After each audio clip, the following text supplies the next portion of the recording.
Had the microphone muted. Hello, welcome. Yeah,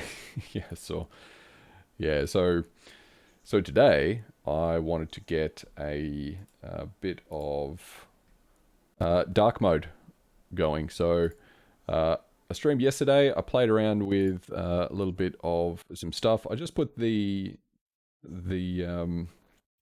recap of everything that I did yesterday. And I've just uploaded that to YouTube. So if you want to catch that and see where I go through and build the text and just input components in the front end, then you can do that. But I thought today a fun thing to do might be to just apply dark mode, because you'll see, like, I'm going to be switching between my dark mode editor and the app itself, and that's kind of annoying. I think I'd like to just put some dark mode in here. What do you think? Let's do it. I am going to just get my little show player. I'll pop that one out. Just make sure everything. Just so I know if things are looking weird. I can see that. See that down here. Cool. All right. So this is my channel. Don't need that. Don't need my Canva. That's me making a thing. Don't need that. All right, so actually while we're here, so with Tailwind CSS, there is a really easy way to do dark mode, which is just by dark mode. So there's toggling dark mode manually. Actually, that's something I wanted to figure out how to do, because there should be... I've set up dark mode, but it's only been to just sort of respect. Yeah, Tailwind UI is awesome. Hey, I love it. Worth the money, you know. Awesome. Yeah, good. Well, uh, using inertia as well. So using the like Vue with inertia and Laravel. If you're used to writing front end in Blade templates, then this is going to be really familiar for you. So I think you'll really like working with Vue, especially if you're using inertia. But if not, I mean, Vue, like, probably the only difference is that, like, if you're going to build a single page application with Vue, you've just got to handle all of your state management and routing on the front end, which it's not really that hard. But anyway, I'll keep going here. So dark mode, do I have to do that? So if you want to support toggling dark mode, instead of relying on the operating system, use the class strategy instead of the media strategy. Huh. Now, instead of dark class, based on prefers color scheme, they will be applied whenever dark class is present earlier in the HTML tree.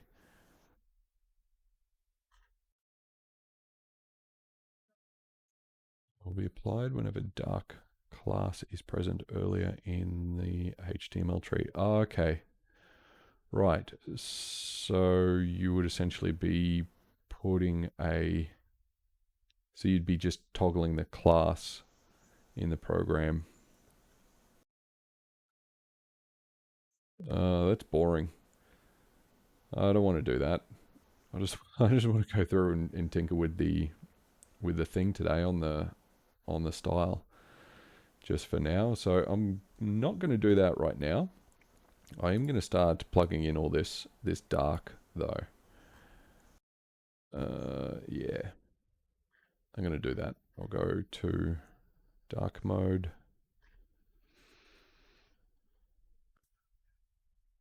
So it should just be a simple matter of just putting dark in here. So let's go and see.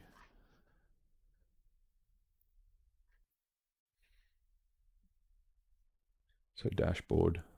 Let's start here. BG Slate 800. Am I running Vite? Yep, running Vite. Do I need to? I'm going to just stop that and restart it. I think I've had that running for 24 hours now.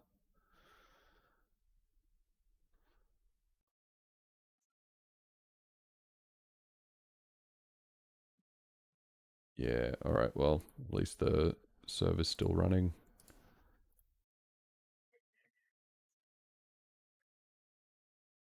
All right, dashboard.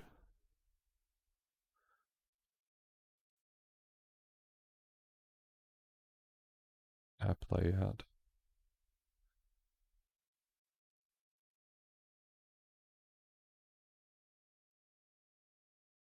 Oh, what am I not seeing here? I think I put that in the wrong spot.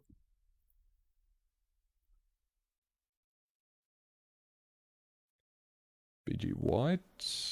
I'm going to do that. Yeah, cool. All right. On the right track here.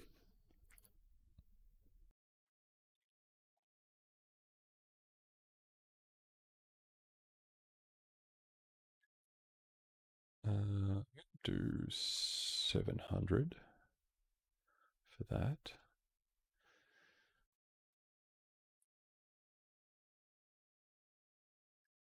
I'm going to put that one there. Yeah, cool. All right. So we want that. That's right. App layout. So we can go back here to the components, get the banner.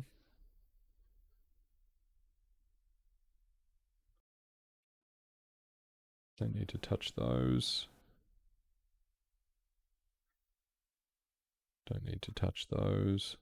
So banner is just an alert banner. Actually, I don't even think I'm going to use that. So I might just forget that. Let's go layout, app layout.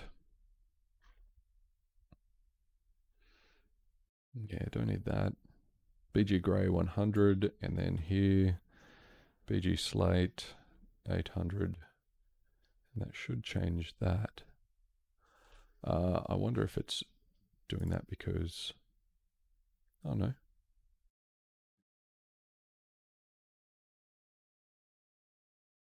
Oh yeah, that's the nav.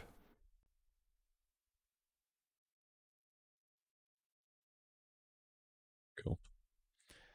And then the text. So we got application mark, that's fine. We want that to be, so nav links. Cool. Well, we want nav link. Oh, nav link has probably got its own style.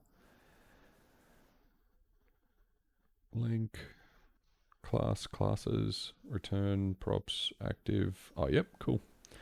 Where are we? Do we get a background?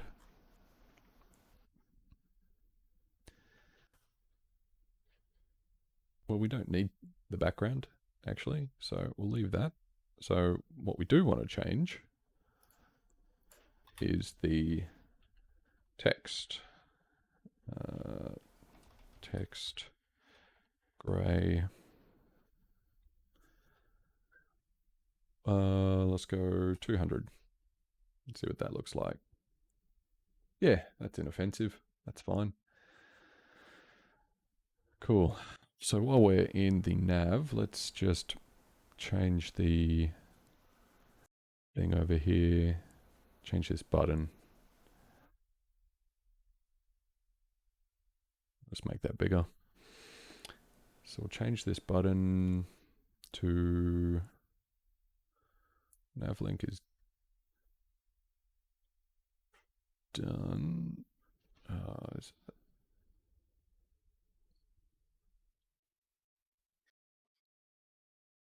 nav link, employer card. I'll come back to that.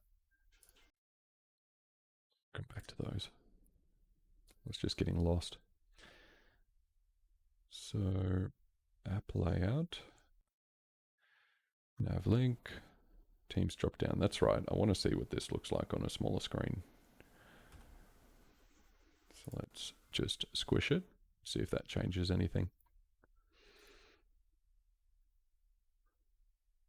Oh, yep. So a lot of this respects the dark mode, which is good. But it's just that dashboard link there that does not.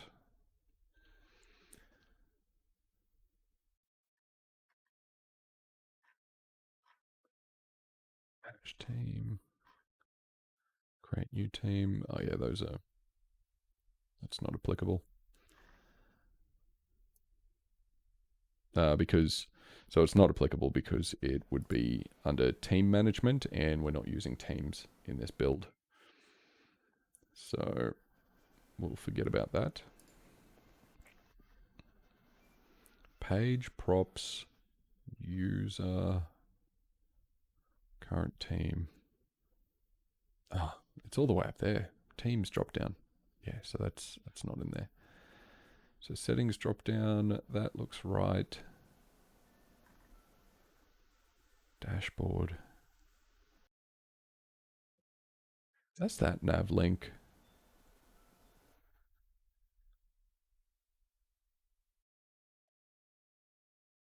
Drop down. What's that using? Is that components drop down link? Let's have a look. Components up here. Drop down.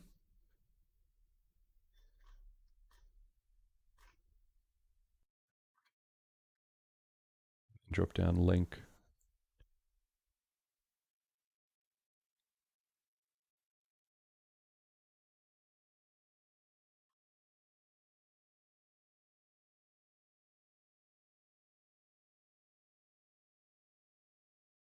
Is it using that purple one? No, I might just see.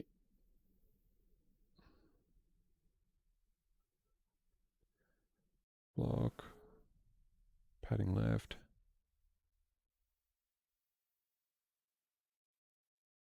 So Indigo 400. What does that look like? So we got Indigo 400 anyway.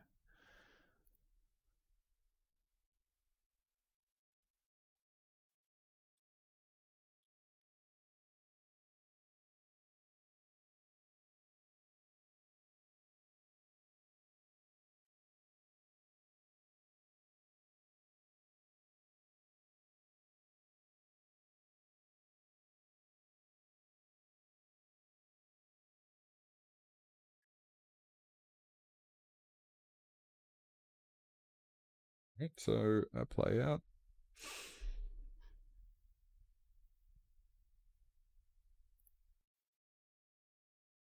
Responsive nav menu, that's it. So responsive nav link. Responsive nav link, that's the one. And that should be, yep, cool. So border indigo, text indigo 700. Sweet, sweet, sweet, sweet. All right, so I guess what we really just want to do, I kind of don't want to mess around.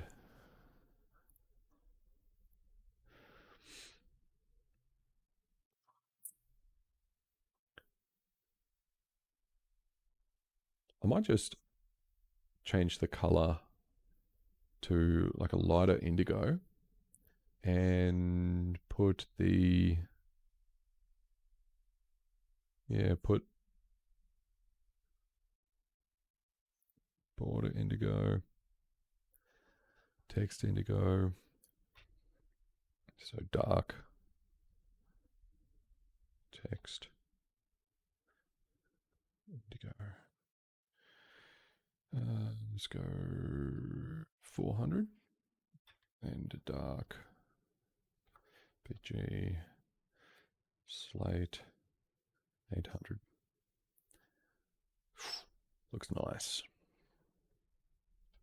Cool. So that's on the active class, and so props active. So that would be if we had multiple links. We don't have multiple links. This should, in theory, be the only link, but I am going to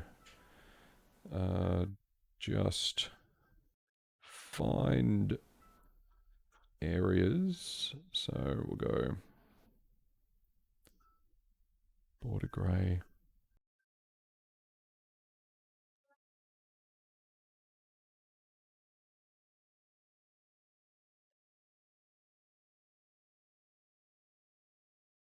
Okay, so we'll put dark text gray.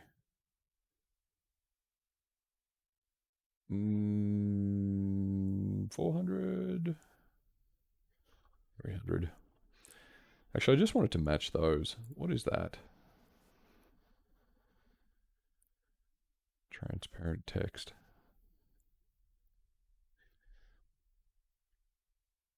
Dark text gray, 300. Yeah, so I'm just going to match that. Text gray, 300. Sweet. And then what else? We've got border gray.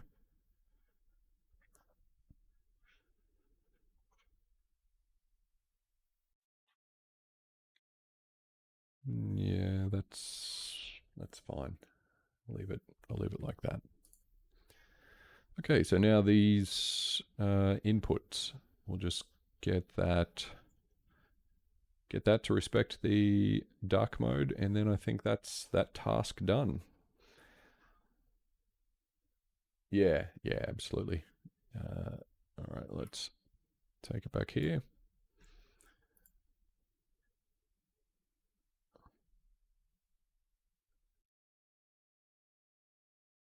Let's close up some of these.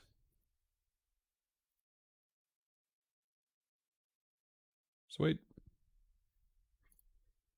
All right, let's go back and find. So these are the input components that I made. So we'll start with the text input, and we'll just change the. So the label, we want that to be dark.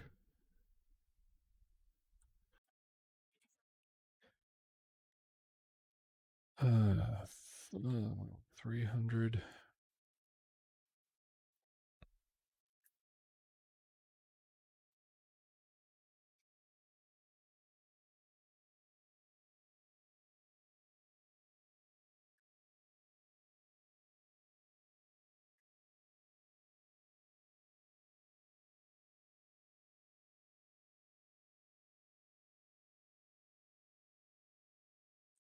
So I'll just go gray, just so it's a little bit different. See what I mean? Just that little bit of difference. And then I think we can do the same on the text area. Yeah.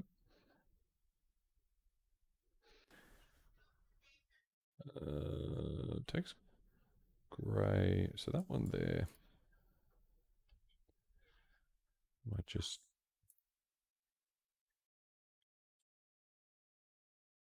I do sort of want that to be faint. Or do I want this background to be a bit darker? That might help with the contrast as well. So dashboard, BG slate, nope. Where am I? BG slate, 800. Yeah, cool. I might just inherit. Yeah, so I'll just inherit that that background from the parent. Don't need to be explicit on that. Okay, well that's the dark mode done. Man, it's so easy to work with Tailwind to get dark mode things going. I suppose I might. I don't know. These borders are a bit harsh. Oh, do I want the? Oh man.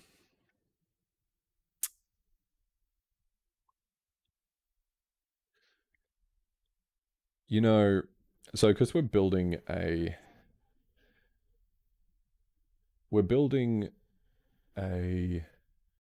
resume builder. So what I wanted to do was have like a UI layout where you had essentially all of your data on one side and then the page on the other so that you could see what the page looked like so that you're essentially able to update the resume in like the data fields and then view what the resume is going to look like when you print it out on the other side.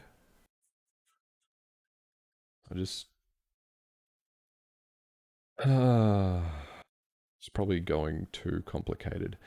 All right, so that's probably a long-term view. Oh, what is that there? I need to fix that.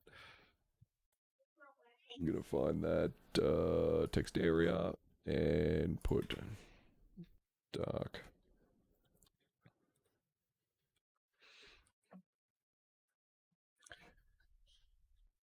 gray 300. All right, that looks right.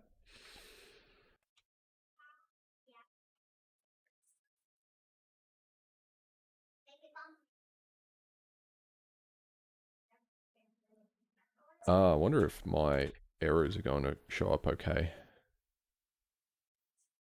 Oh, yep, that shows up good.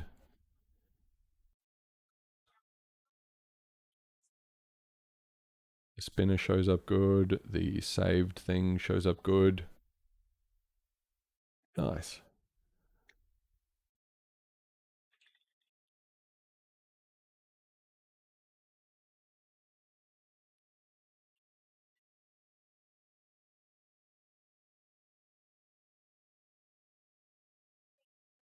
Okay. Yeah, that looks okay. All right. So from here, I wanted to nest within the employer card. So you see how I've got it laid out. I've got the employer card, and it's got the text input. But you should also be able to see if we have a look in the dev tools. It should also be passing in the roles for that are attached to the employer. So just checking the back end. So in the employer controller, uh, we get, oh no, that's the update. That's right, I was playing with it in the routes. So if we just have a look here, we can see, so in the dashboard, it's just retrieving the employer and it's also getting the roles associated with those employers. So really this is showing all of the employers and the roles that were contained within that employment.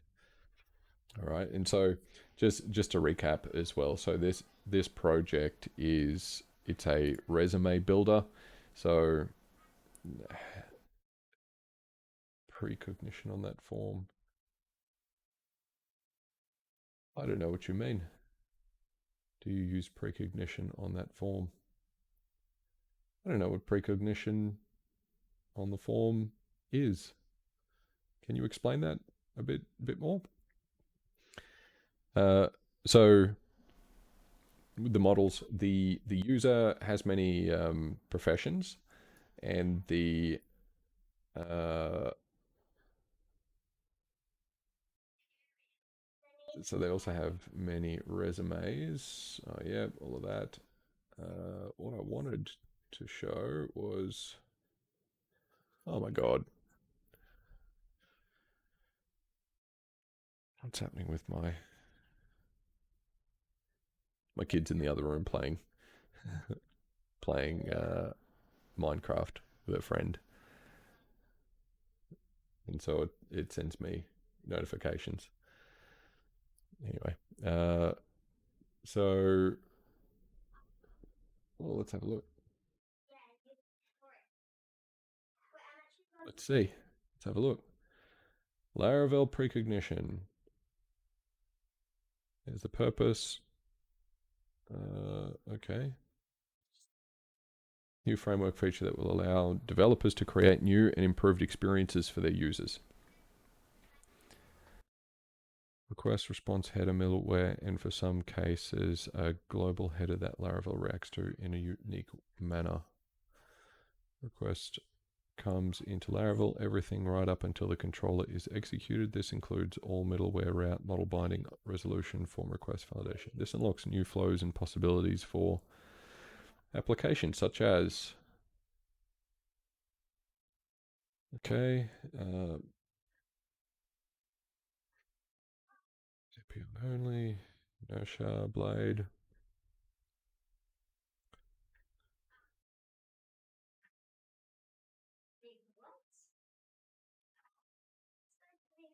Right.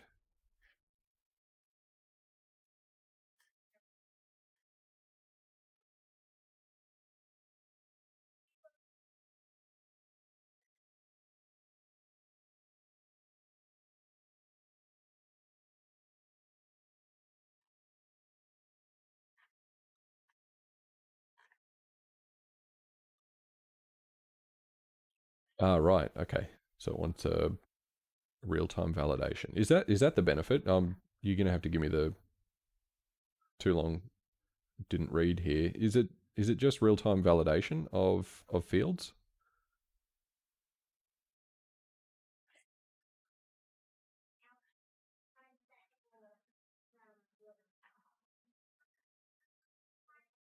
Side rule filtering.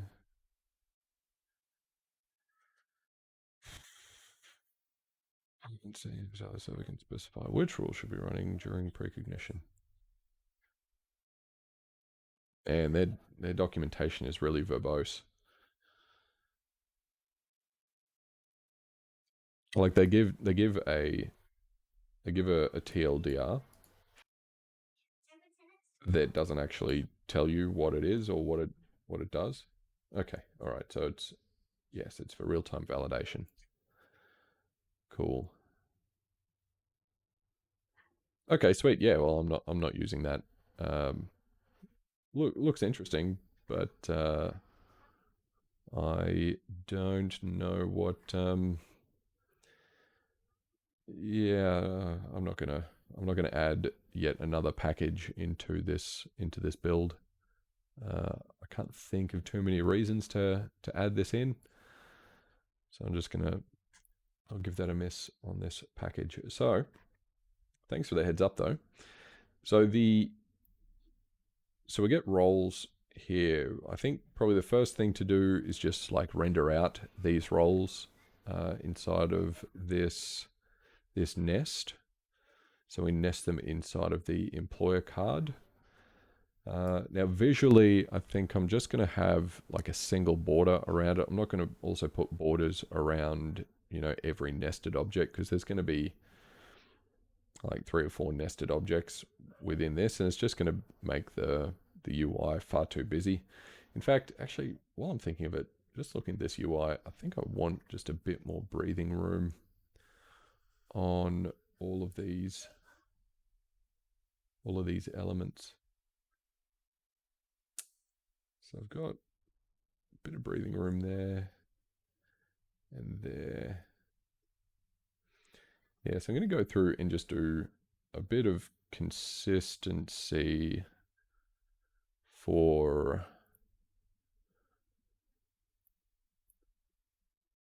these bits. So the employer cards, just going to give that a 6 gap. Yep, 6 gap. And then in the employer card, I'm going to put a padding. I might keep padding as 4 for small screens, but then when we go to SM, we'll go padding 6, and then LG padding 8. Oop. Yeah, nice. Just a bit of breathing room there. And then we'll do grid with a gap at 4. And then we'll do SM gap 6 and LG gap 8.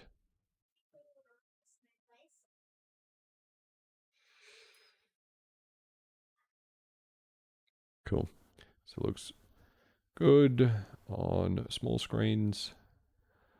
Adds a little bit more white space on medium or small and medium. And then when you get onto desktop, you get a bit more white space as well.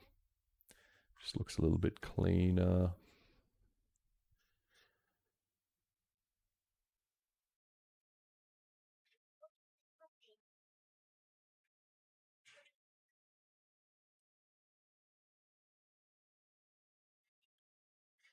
Okay. So we might just start plugging in the next ones. All right, so we got roles. So role description and role title. That's what we want to show. So let's do that. So we'll do new file.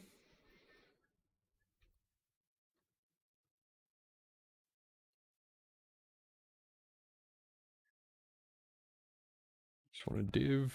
And really, just here, you'll see I've got just these text areas.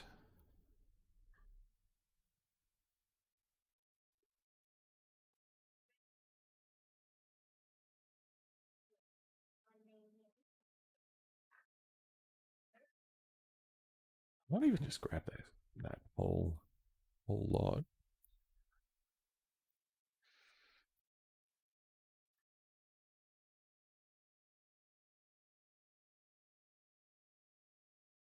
Like I said, we don't want border. I don't want padding. That's not necessary. I'll just check errors. I'm going to leave this error code here. Actually, I wanted to put this into a component, so I might do that. I might just refactor that out into its own component shortly. But we want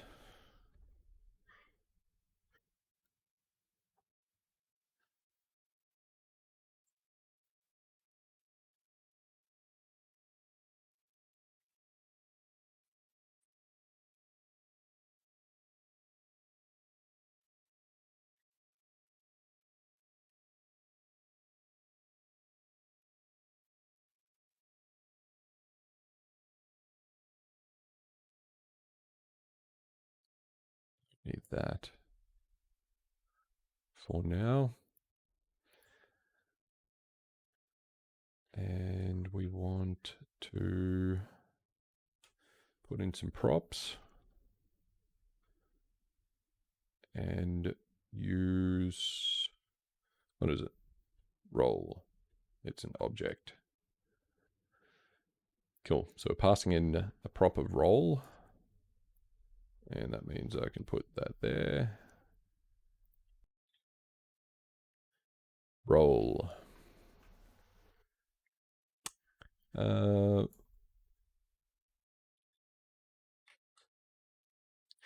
know, just with that, the role description, I don't know, hey, I've sort of got this idea about what I'm going to do with the role description. This is a nice simple way to lay out roles and descriptions for now, but just coming back to the Reddit thread that I had going here. No. There we go. That's me. All right, so just looking at some of the comments I got on the Reddit thread the other day. Where was it? So it's got to use AI to subtly tweak experience to match the job description you're applying for without being too obviously modified to fit the requirements. Yeah, I agree. Yep. So so I come back.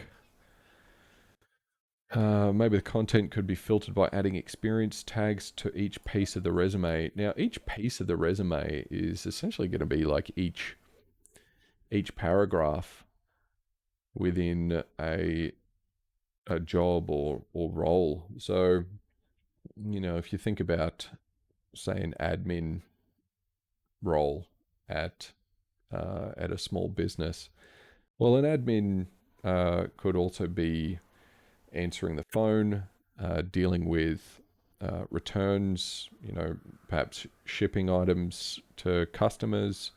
So all of those different things are going to have skills would that could be categorized as different roles, and they might support someone applying for an application to somewhere new.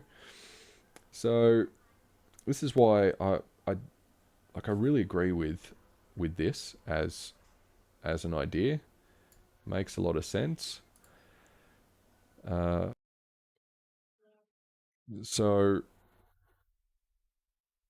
yeah, structuring the data so that individual paragraphs can be tagged. So I think later I'm going to make tags, but for now I'm going to do it the simple way and just leave it as the description. And that's partially because I've got I got employer, I got the roles table, so I've already got title and description, start and end date. So eventually I'll just be able to end the description, or I would be able to essentially change the description to like a series of paragraphs, and those paragraphs can have can be tagged. So you should be able to go through and essentially like apply a tag for saying something is relative, or sorry, relevant to, like you might write a statement about what it was that you did, and that might be relevant to customer service and sales. And so then if you're going through and you're taking, say, your 20 years worth of employment history, and you're just trying to distill it down to highlight all of the experience that you have that's related to sales, then you should be able to like essentially tick a couple of boxes. Like you tick your box that says sales and customer service, and then your resume should filter from a 16-page long document of all of your experience you've ever had, and it should automatically filter down to, say, a 2 or 3-page document with just the paragraphs that are relevant to the experience that would be relevant to the job that you're applying for, I guess. So, so all that being said, I'm going to leave it as is for now, because I just want to get this thing. I just want to get a version to ship. Really, I really want to see if I could get this to ship. Maybe by the end of this weekend, would be totally cool. All right, so we want to put something there. It's going to show up under the second employer.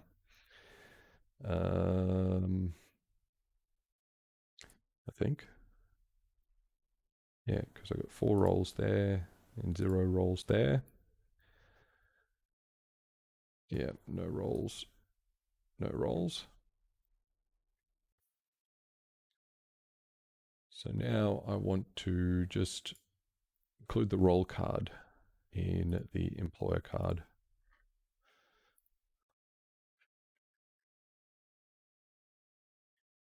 Role card.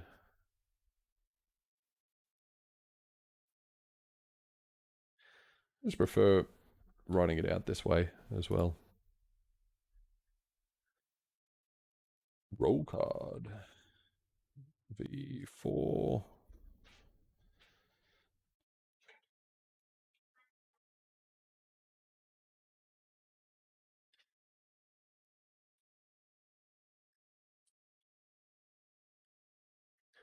We want.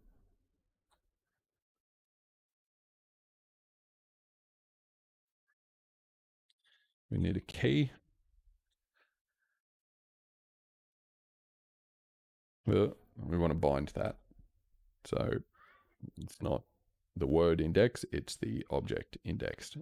So when you put that there, that binds your data. So this is why we include the index, because we're doing it for elements. And then so that means that we also want to pass in the role, and you can see it just pops up real handy. Tells me that there is a prop available. So we've got role.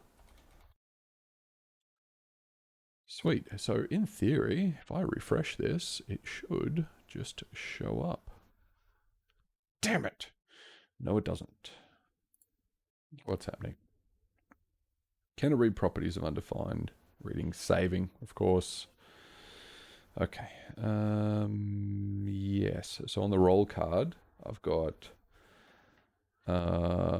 saved, MP saving. It's roll saving, first of all. And it's roll. This is why we need to make it as a component.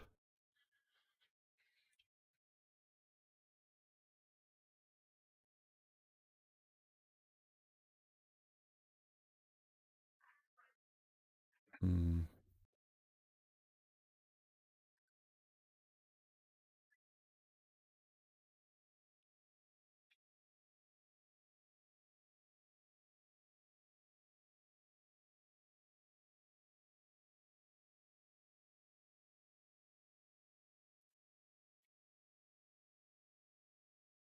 Should be rolls below. There we go. When you're getting started with Vue, do you learn using their docs first before diving into video tutorials? I did a video tutorial on Udemy, and it was pretty good. I had a lot of trouble getting my head around Udemy. So, no, not get my head around Udemy. I had a lot of trouble getting my head around Vue in the beginning. So I had Vue.js fast crash course. I think this is the one with Maximilian. Who is it? Who did the course? Who is it?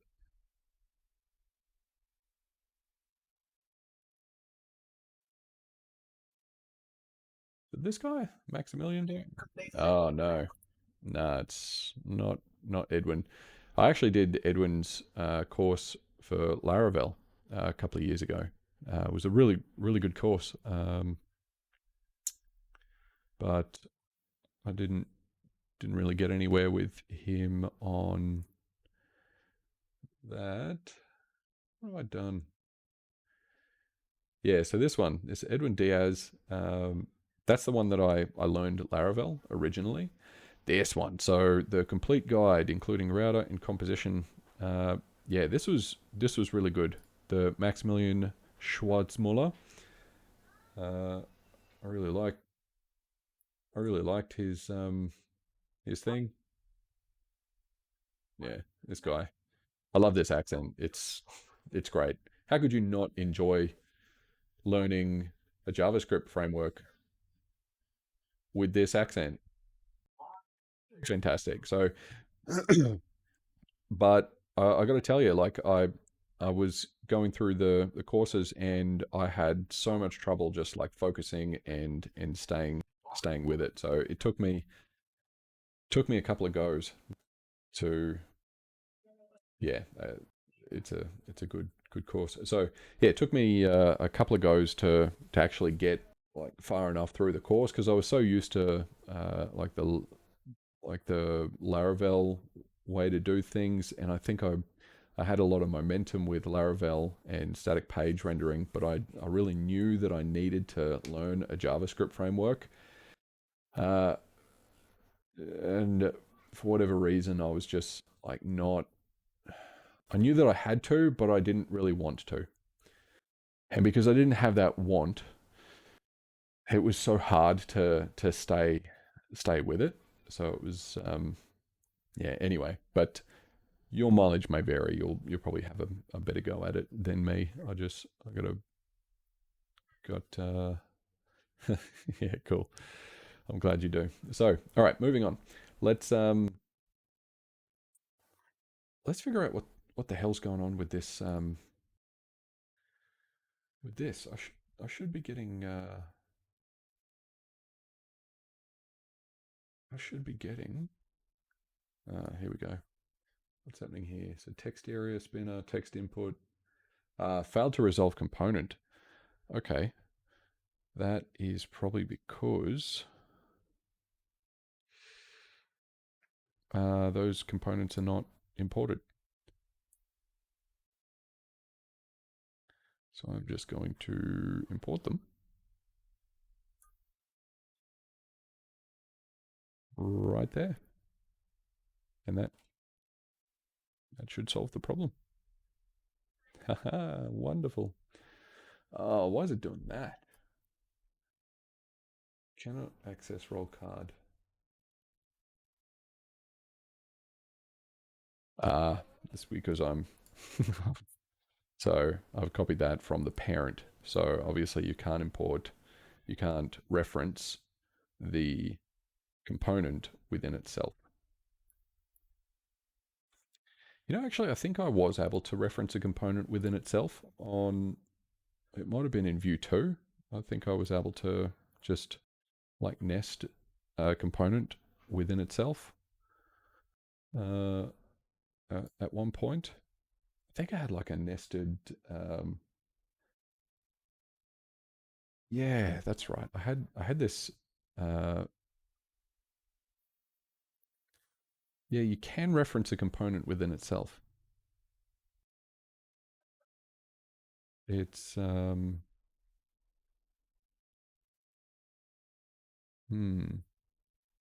there is a way to do it. That's not important right now, though. Let's just go back. Awesome. Okay, so that's got it. All right, so we got role description. So we don't have all those extra bits because, so we got role description, text input, role name, role title. What's happening there? Why am I not getting both of them?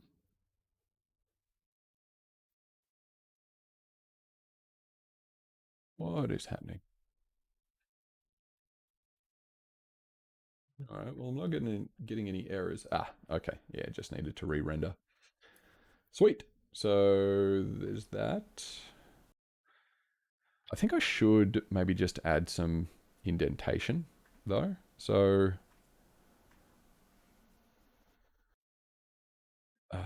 there really does need to be some kind of visual cue that they belong together.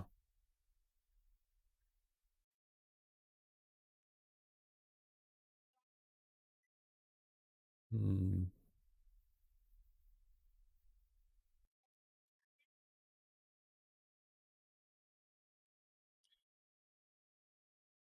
Hmm.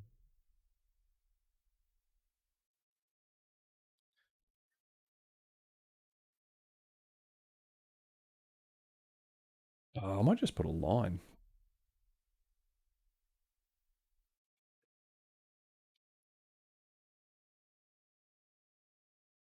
or card.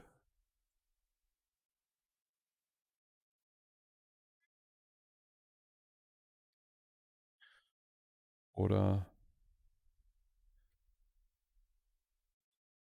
B.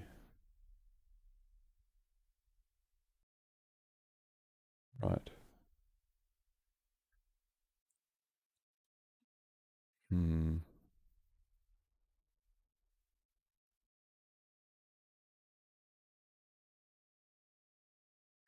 Hmm.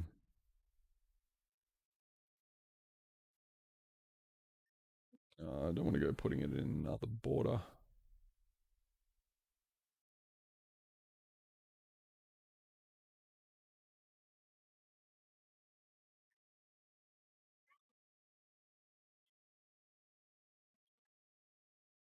Hmm.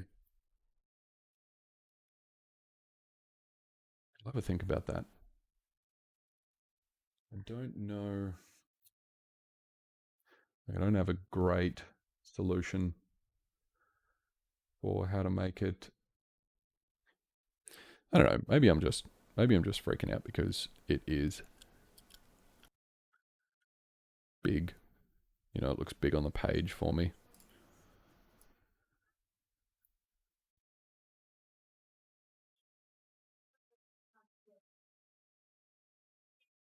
And then so really for each of these roles, uh,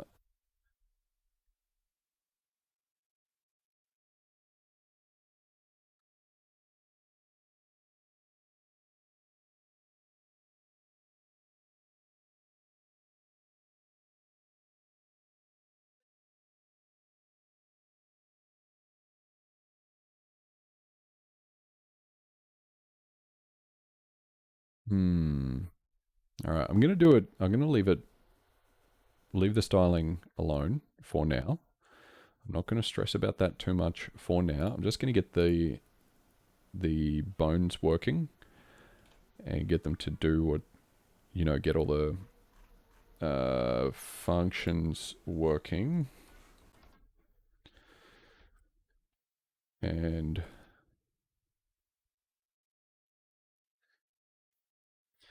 and then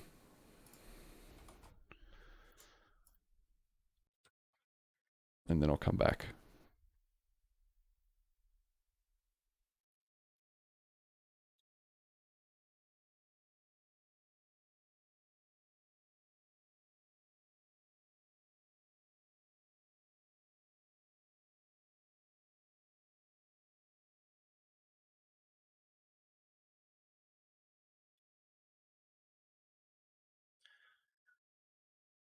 Cool. All right, that's a good looking method. Let's do that, and then I just want to put change date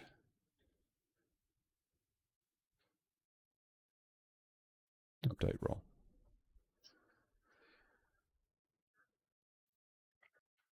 Cool.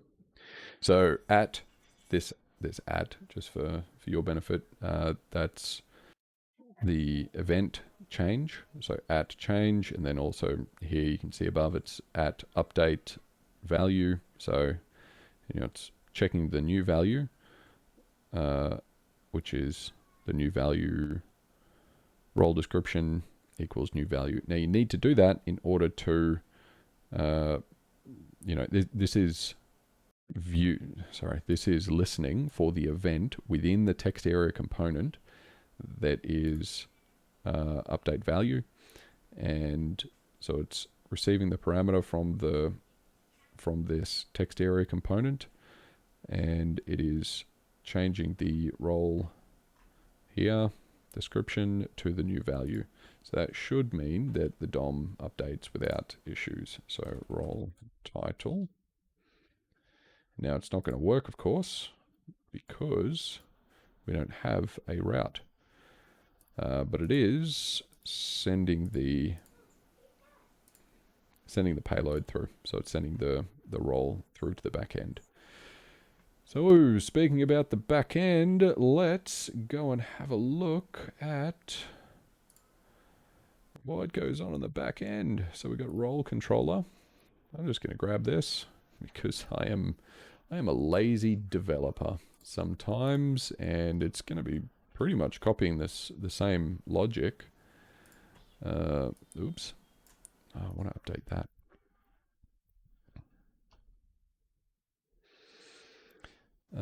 Okay, so here.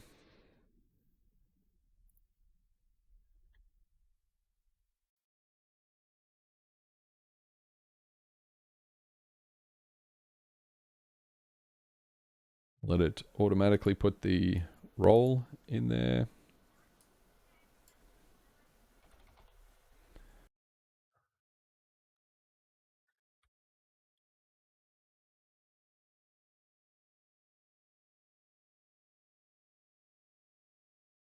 So what's going to happen here? So we've got the request is going to come through.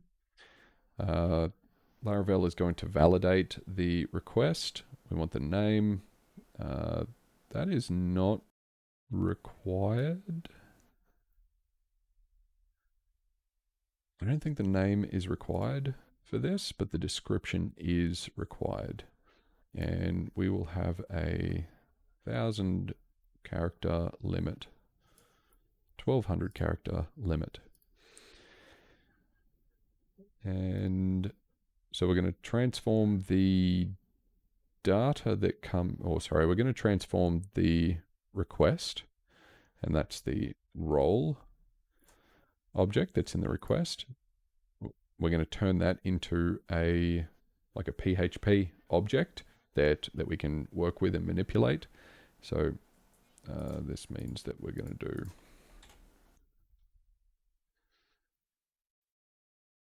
actually I'm not, we don't use role there.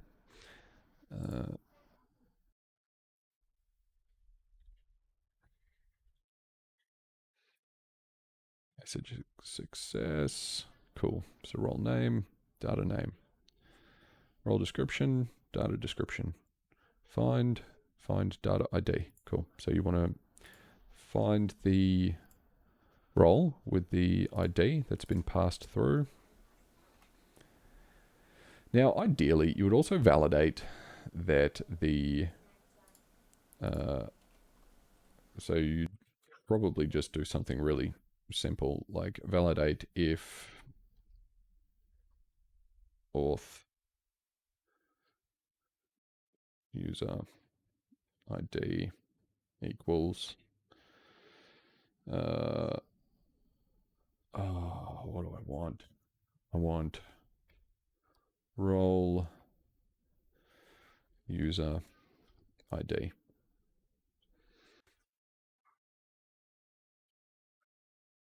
Do you need me?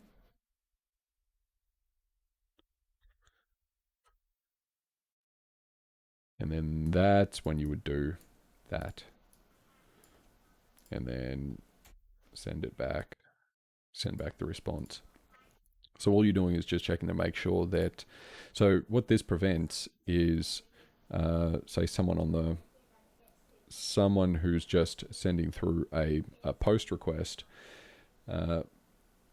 they need to be the same user as the the owner of the role. And we're going to do, this is probably a middleware that I could put together.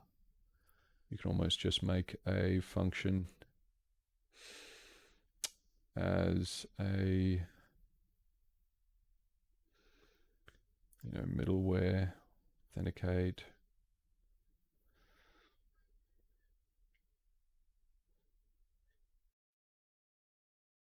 Authenticate.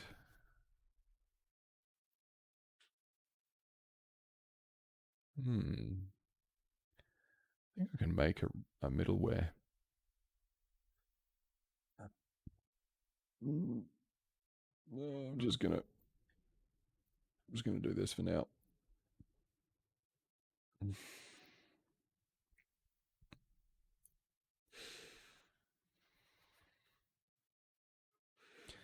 So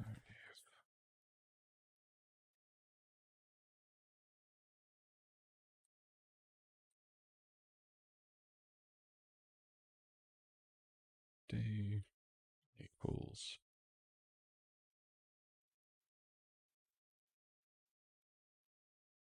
and that's when you can do all of this, send a response back.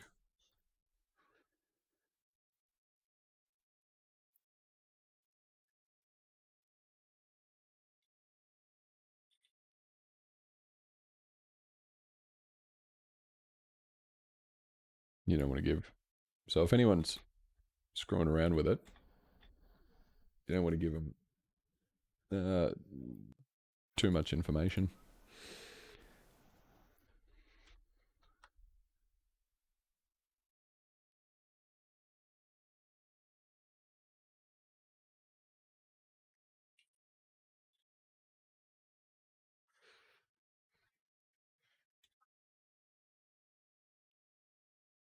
Does that make sense? I suppose we'll just test it.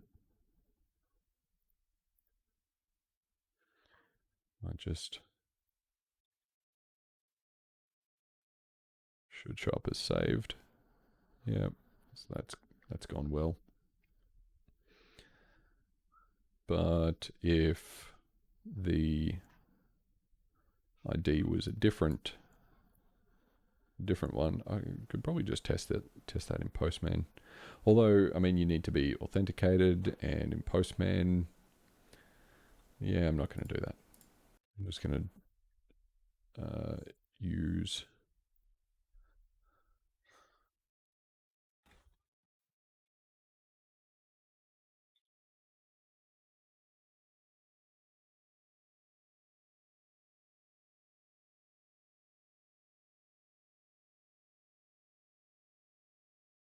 Okay, all right. What's next?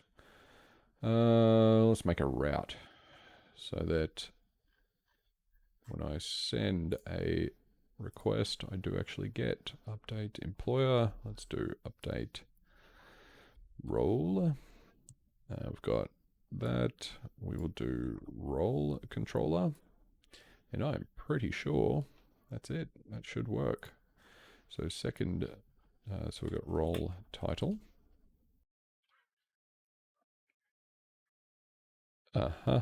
Target class role controller does not exist. Why doesn't role controller exist? Role controller. Role controller? I wonder if it's... Ah.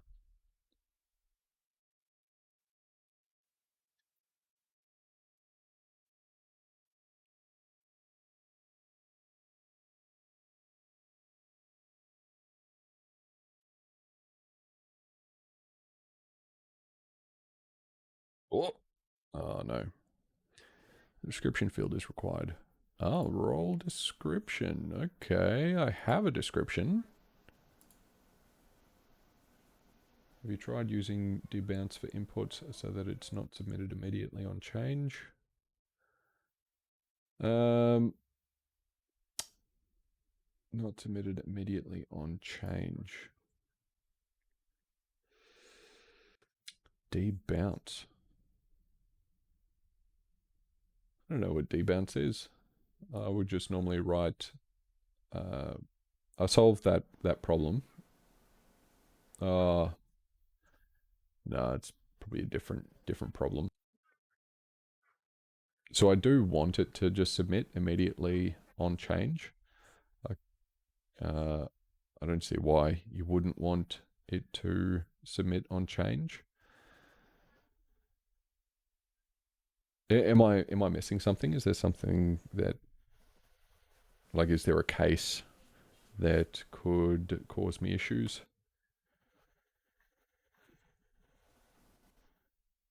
Description field is required. Interesting. Let's see. Let's just go in here. So employer 2, we get roll card. This one. And so we got that. Name undefined.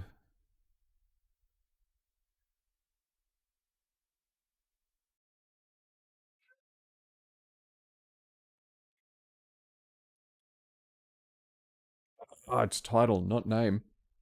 Gotcha. Okay. Roll card. So the role title.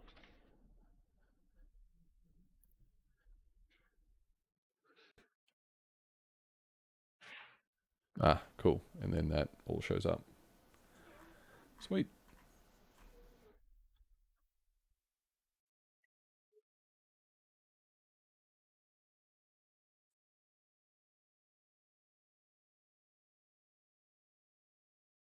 Description field is required. Payload. Role. I'm sending a description. All right, I'm just going to see what the request looks like.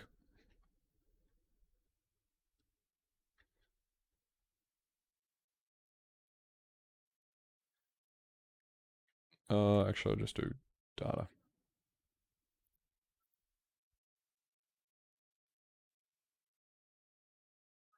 Oh no, I want to do that before it validates.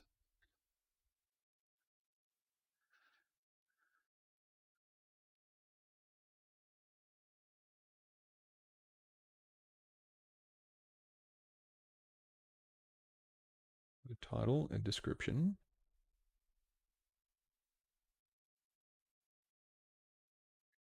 There is a start.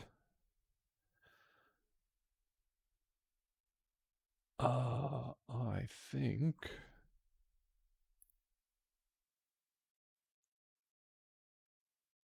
start and end. Yep. Database. I am pretty sure the role. So start is not nullable. So I need a start date in there as well. So start and end date.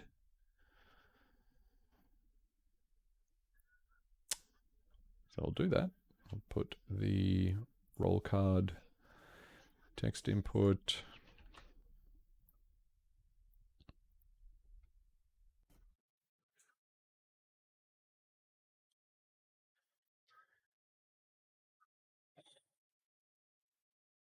What did I just do there?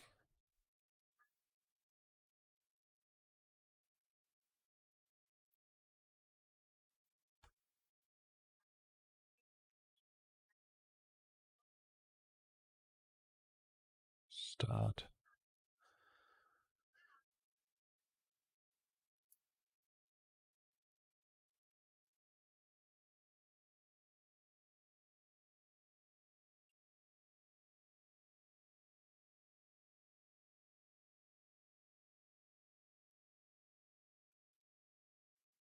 I just put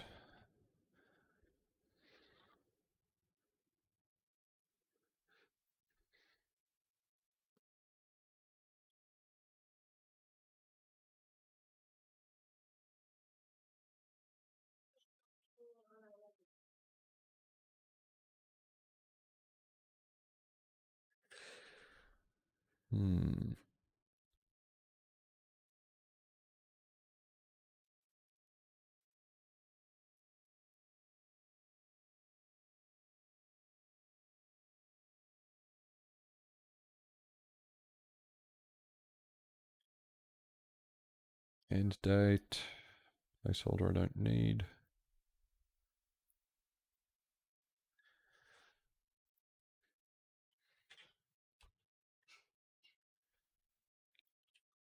Cool. Start date and end date.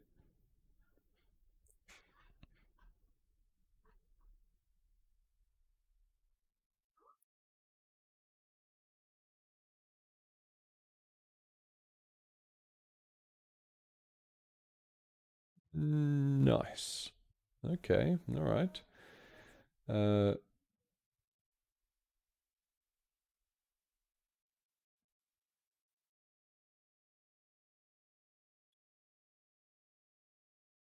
Man, I'm thinking a little bit more about this. So, have you tried using debounce for inputs so that it's not submitted immediately on change? So that question, that's a pretty good question. I don't know what debounce is, so let's have a look.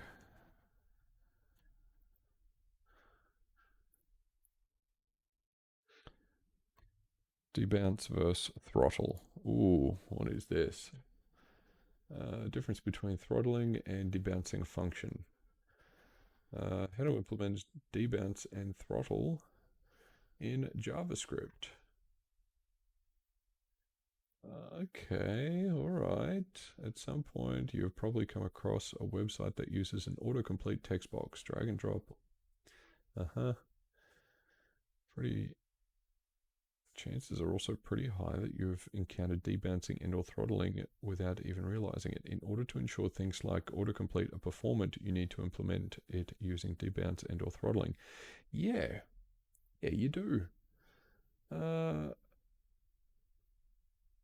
improve the performance of your site. Times a particular action is taken. Yeah.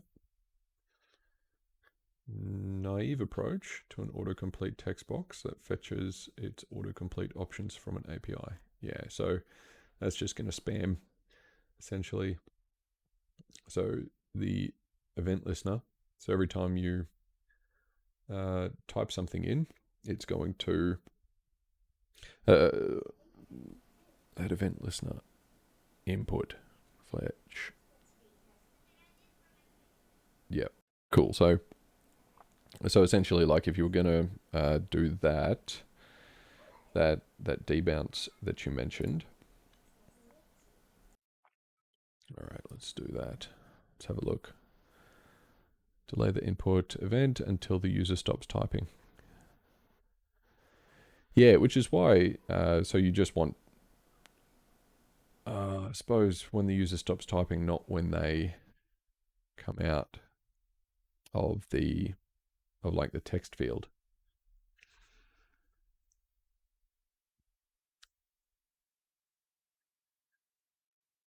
Because I implemented this import debounce, low dash debounce.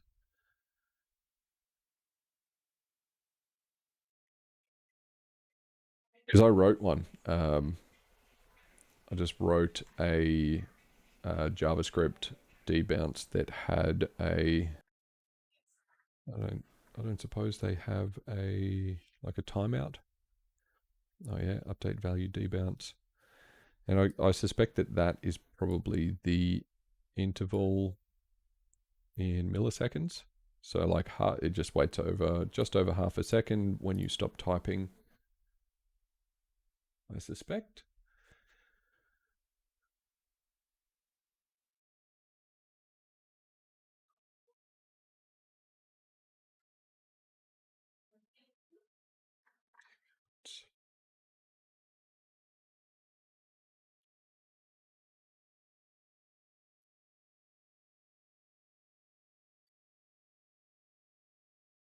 Yeah, yeah. I think that's a good idea. I think I will. I'm just going to. Oh no, lost my Windows. I think I'm going to implement something like that, or I will implement something like that eventually. I was probably just going to use the same. Oh, actually, I've got the code sitting here somewhere. I'll just see what I can see where it is. And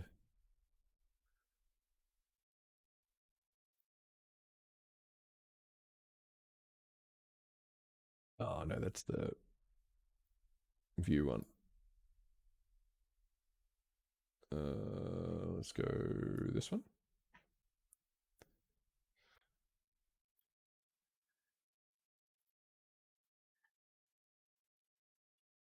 Pages.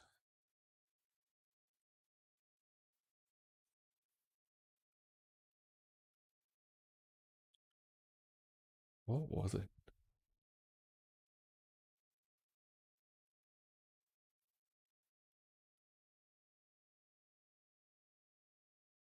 Please index. And you have to use it. Search. Yeah, so this is what I wrote.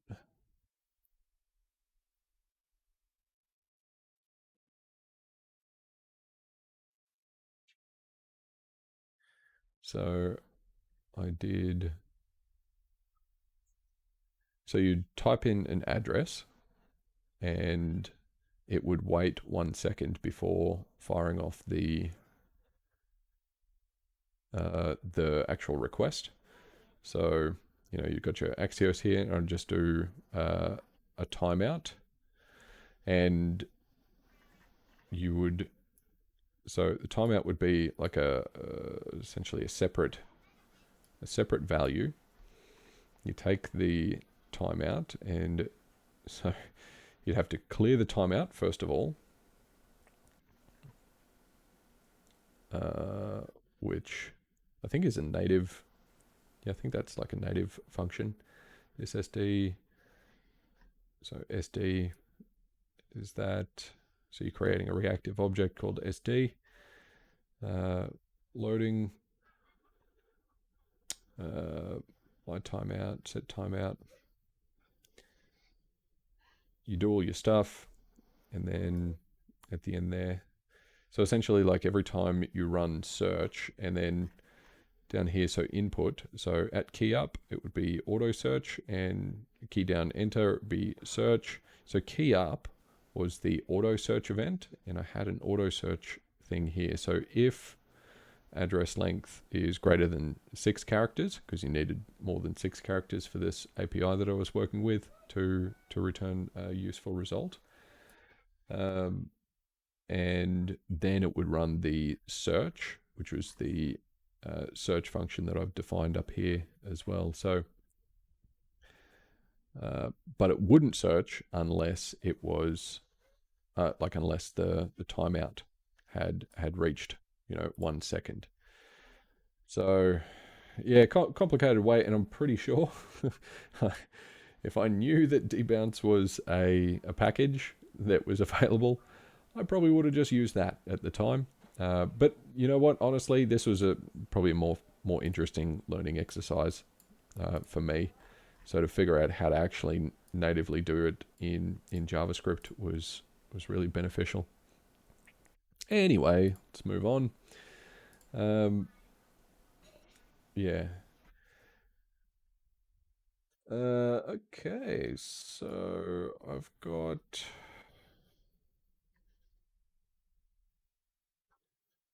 So let's see where I'm up to here. Mm-hmm. Mm-hmm.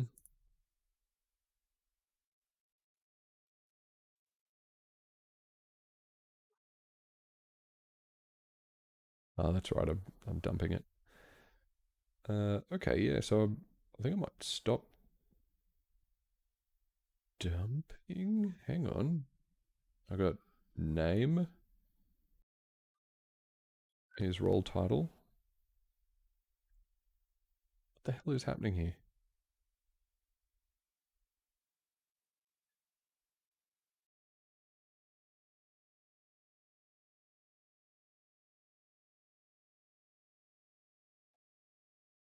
Okay.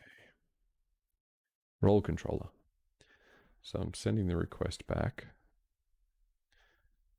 So request.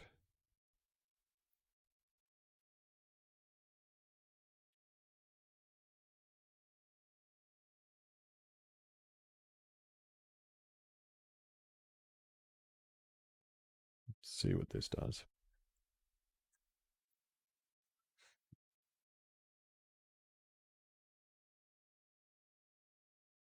Okay, so I get title and description.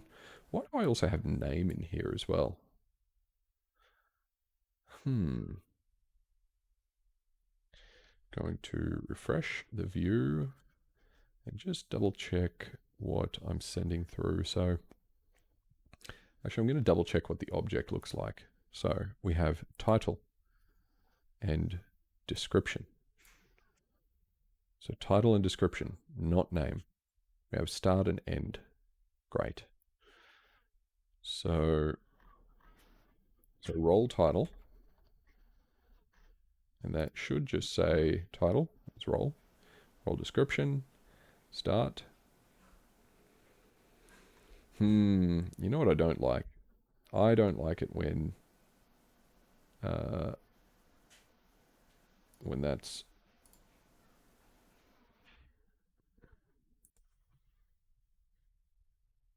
title.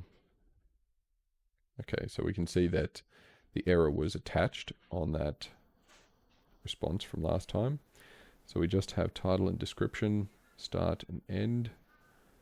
Okay, so start is now like the right type of object, which is good.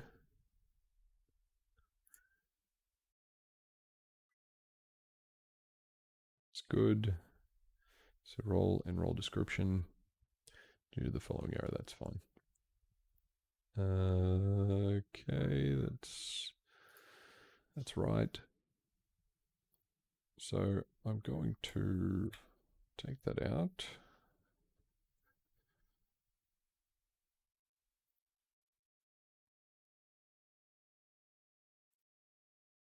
Description field is required, but I have the description field. Have I just spelled it wrong?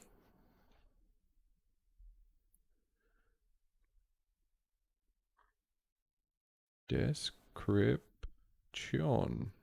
Description.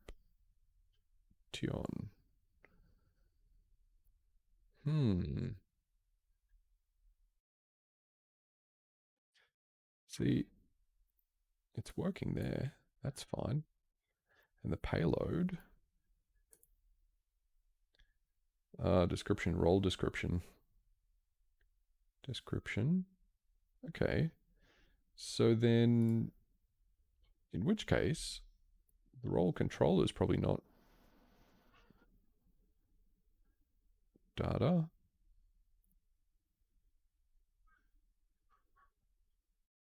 Description.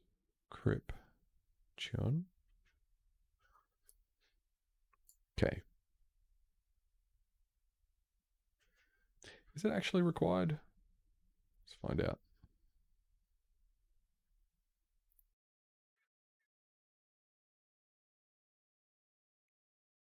Description is nullable. Title has a default, so I can actually just dump that. We need a description, which is good.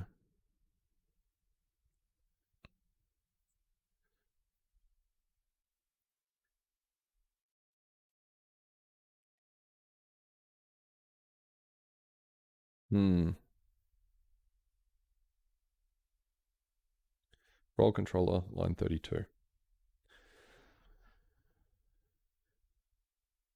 32. Name. Haha, there it is. There's something stupid.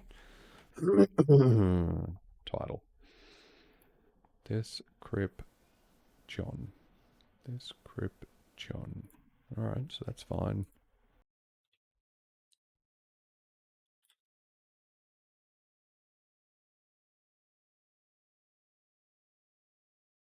Oh, wonderful. Okay, very good.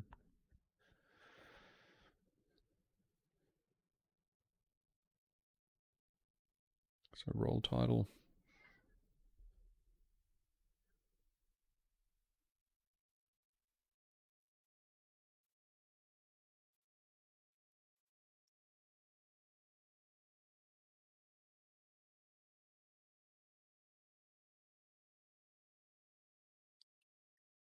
Does it actually save though?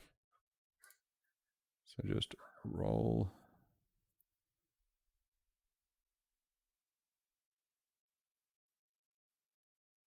I betcha it's listing these in order of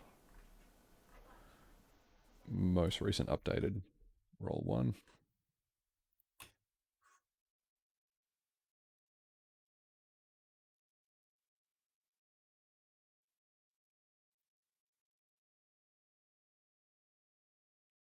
Yeah, cool. All right, and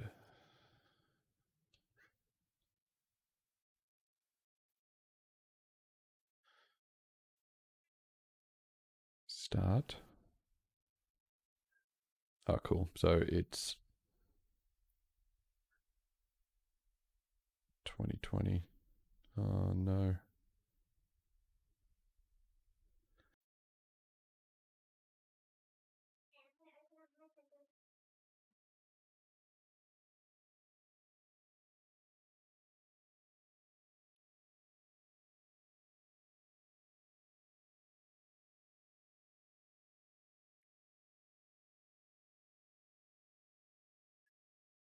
Because it's validating, and that is not being passed through.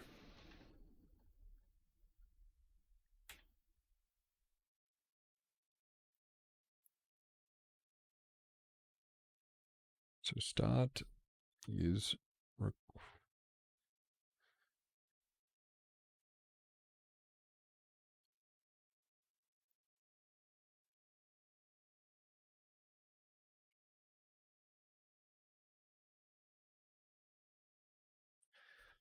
That's going to be annoying, isn't it? It's not going to. It's not really going to save it. So, end date. Start field is required. The start field is required. Oh no. I've got to deal with date stuff now. Start field is required. Bugger. So end and start. And they are...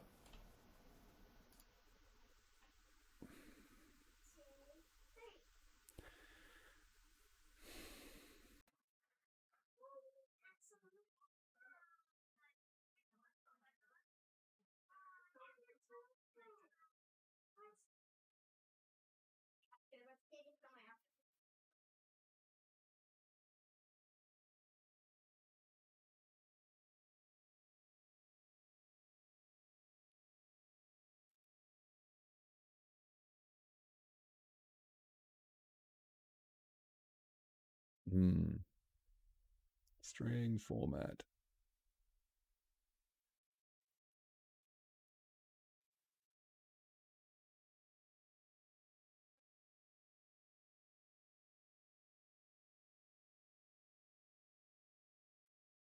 Okay.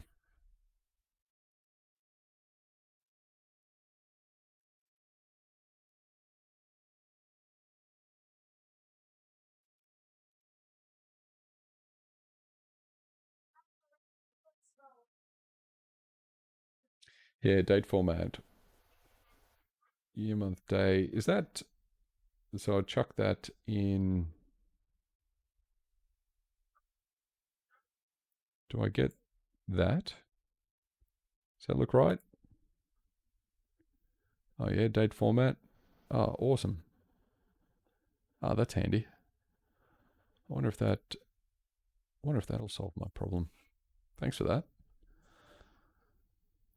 Let's see.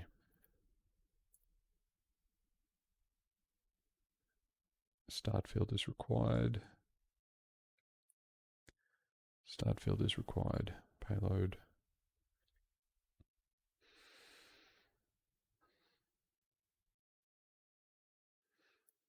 I'm going to take that out.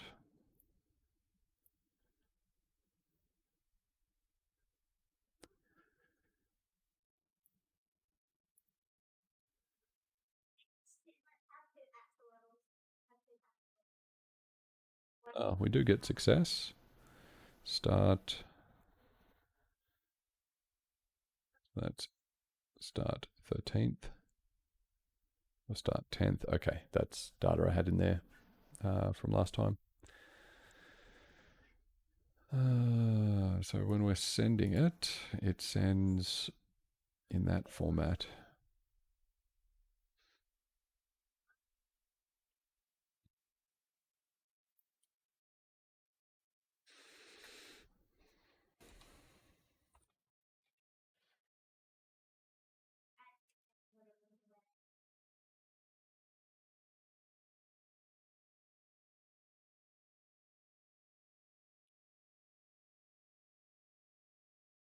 Okay, so we're getting it out that way.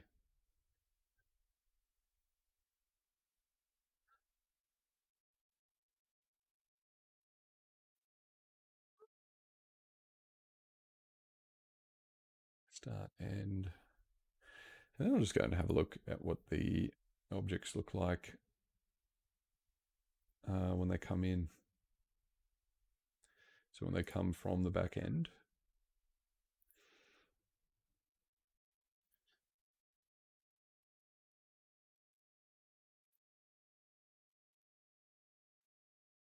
Yeah, so start is in that format.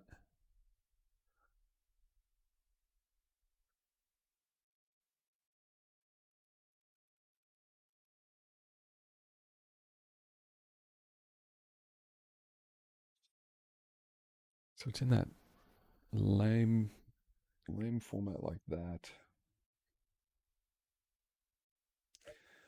I'm sure I've solved this problem before. This is annoying. Let's go to my Garage code bios.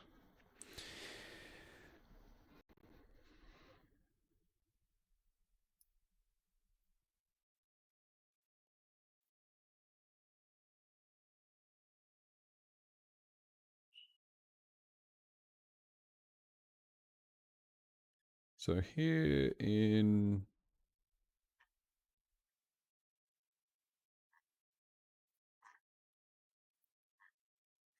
HTTP controllers work controller, because you do the work. All right. So date work, new work. No, not that. Create. Make sure that, yeah. Work, new work, date, null. Okay, all right. So edit, autosave. Did I do something? Autosave, request. Make sure the user is an owner of the vehicle. Yeah. Date, request, date. I want to find out if I save that as a date. I want to see the work. So models, am I casting that as date? Yep, I am. And then I want to see the database. Am I casting works as date? Yep. So I'm doing everything the same. What is my problem here?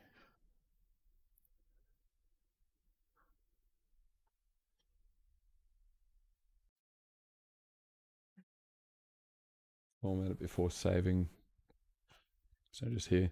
So maybe we can format it before saving request start format.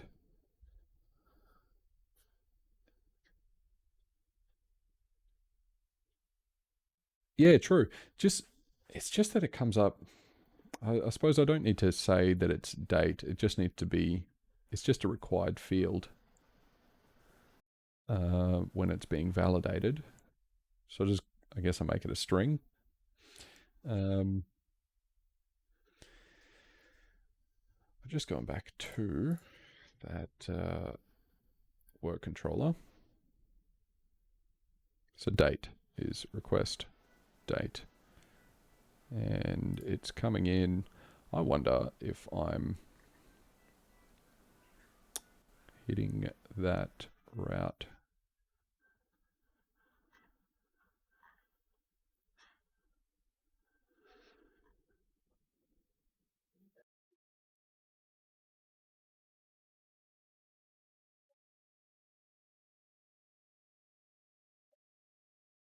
Oops.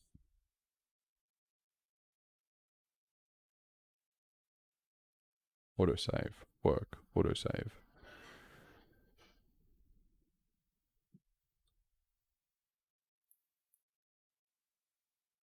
Cool.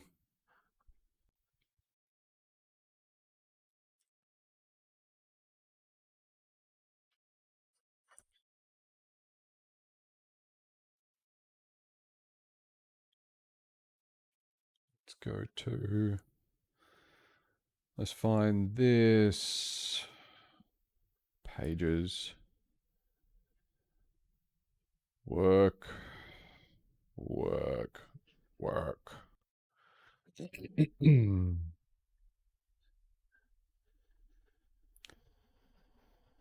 Bodies. User. Private.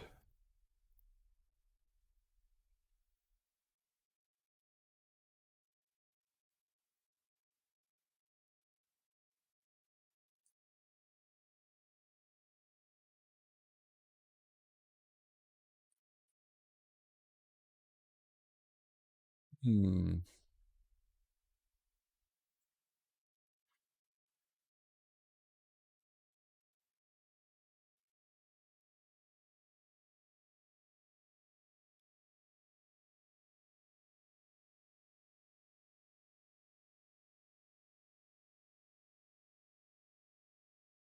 controller.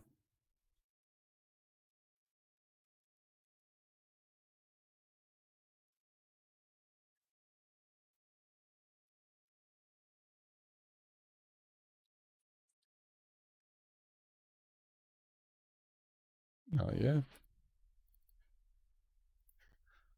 Autosave. Here we go. All right. Am I doing anything with the date? This attributes work date. I am not doing anything with that, but let's see where let's see what that finds. So value. Okay, so I have a date. I have a date component. Work date. So I'm really not doing anything special, and I'm not doing anything that is different to how I would normally do it. So, oh man, I hate that I just found more problems. So, okay, let's see. So I'm going to take that out. It is required, but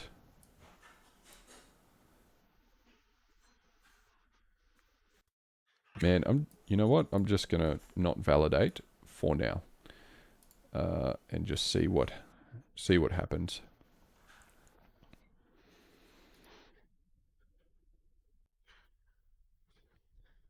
Let's go and see what that response is.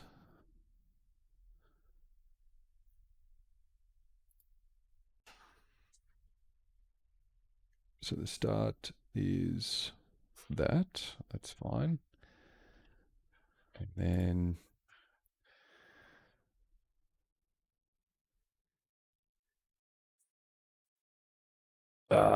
you know what? I wasn't even saving it.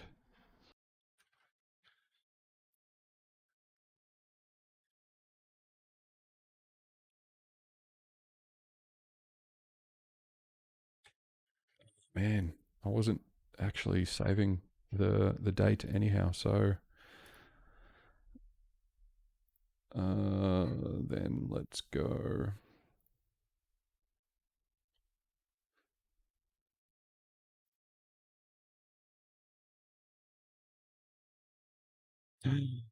Success. So what do we got? We got the end is the 19th and the start is the 4th. Ah, awesome. Thank you so much for all your help. Who am I? 1509. You very, very good. But turns out the problem was that I'm just not very smart. This whole time, it turns out I'm just not very clever. It's so good. Okay.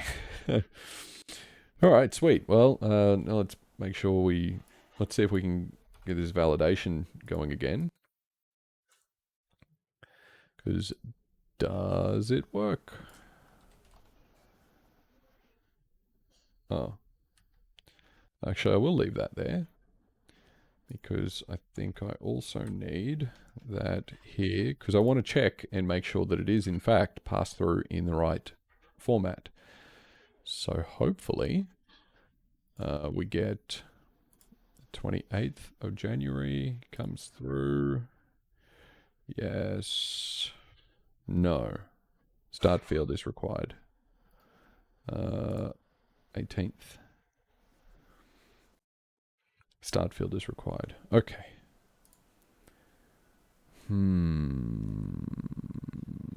Start. It is checking. Name, description, start, end.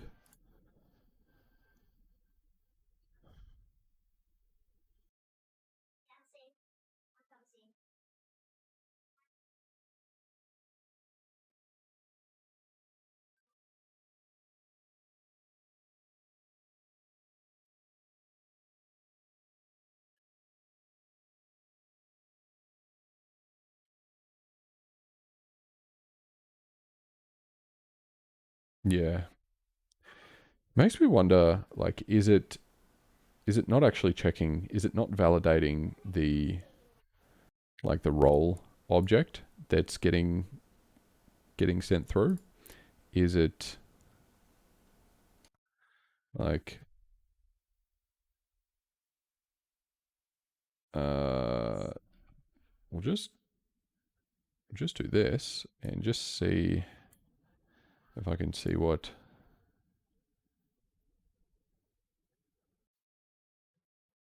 start field is required. Of course it is.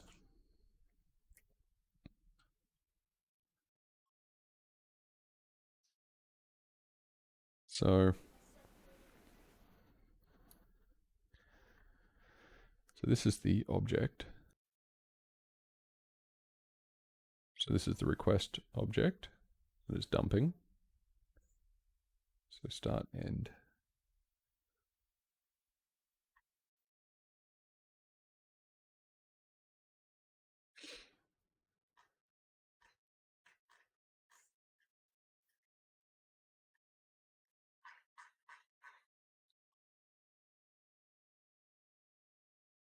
Like, do I need to specify that it is the role object? Like, am I validating like role?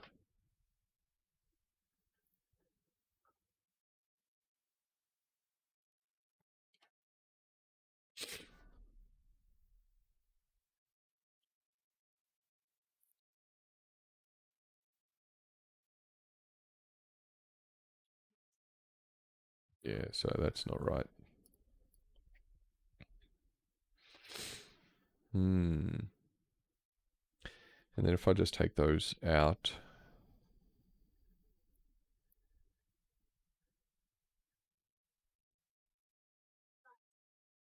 attempt to read property, user ID on null. Oh, what's that?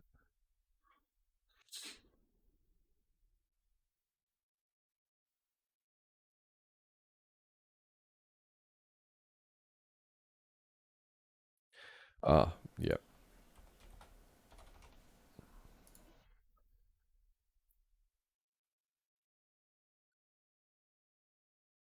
Might just have a look at what that gives us again.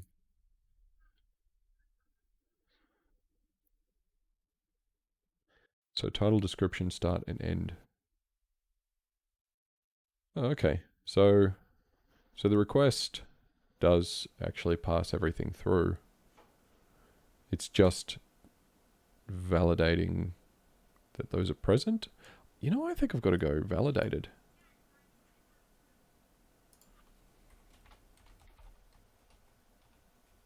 I think I have to specify validated.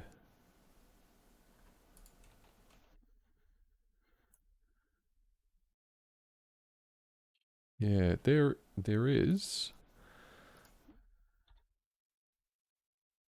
validation. I have to uh, form request validation. Working with validated input. Yeah, so request validated. So validated is a object validated. And I'm pretty sure I've been doing it wrong this whole time.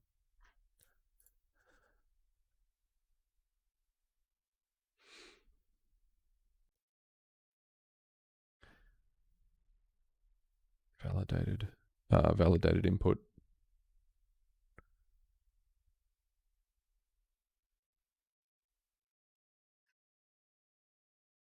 No validator.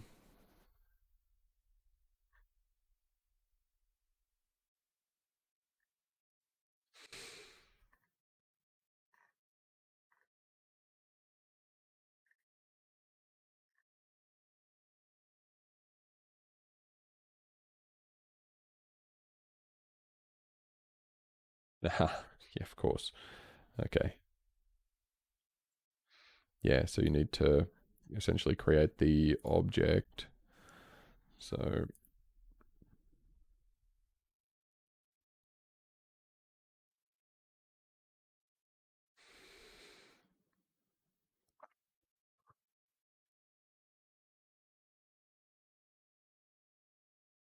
Oh, can I just work with that directly?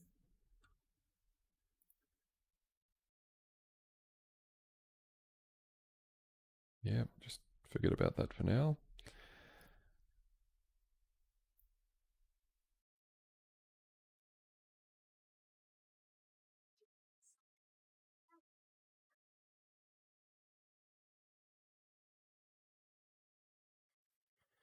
Hmm.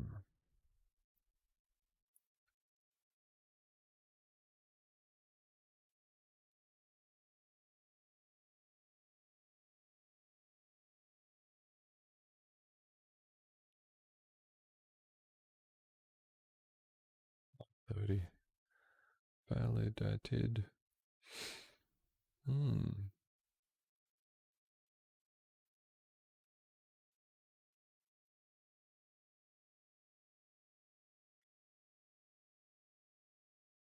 So validated is equals that, and then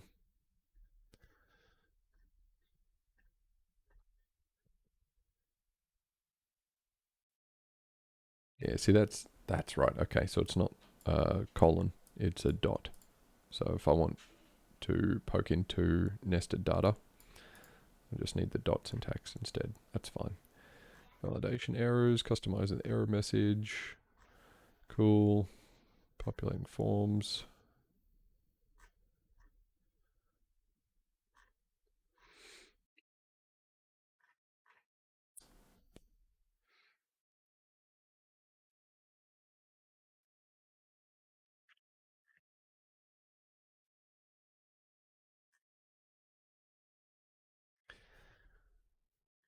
Working with validated input. Validating arrays.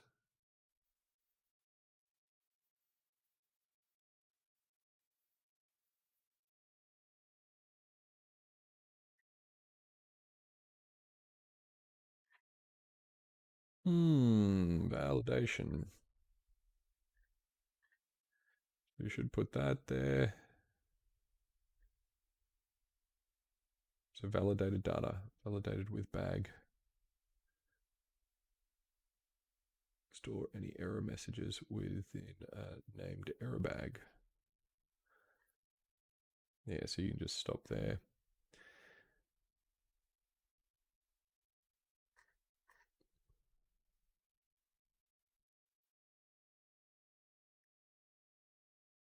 Yeah, and then you should just be working with data equals validated data title. Yeah.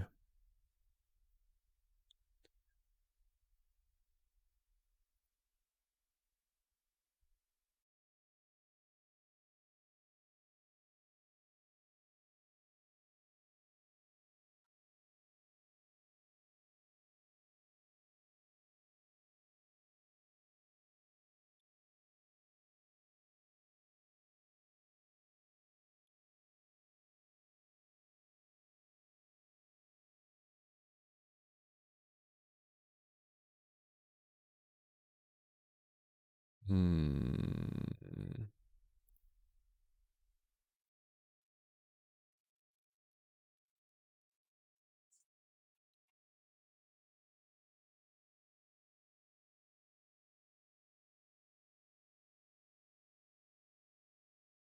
Array callback must have exactly two elements.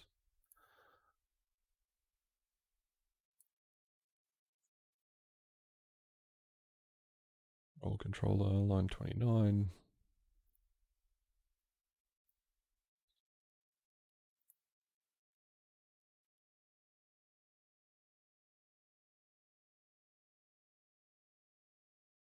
Oh, that's the employer.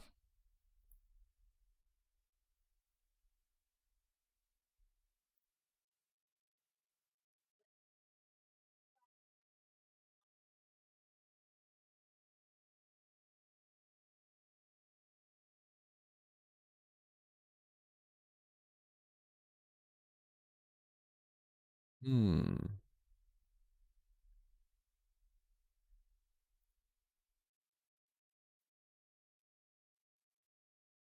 Always the same. Array callback must have two elements. Exactly two elements. Uh-huh. Not that. I'm gonna see. Look. It was name this whole time, and I want title.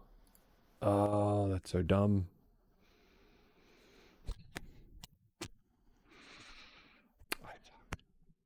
Oh, I suck so bad.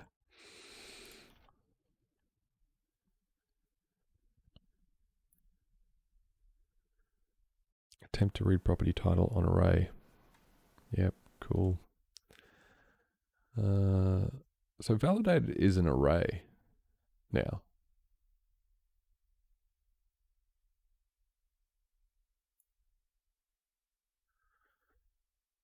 But that's right. It's an array. I just had these braces in here before and I didn't want that. So I can turn that into an object and now see what that really looks like. No, I can't. Why not? Object validated.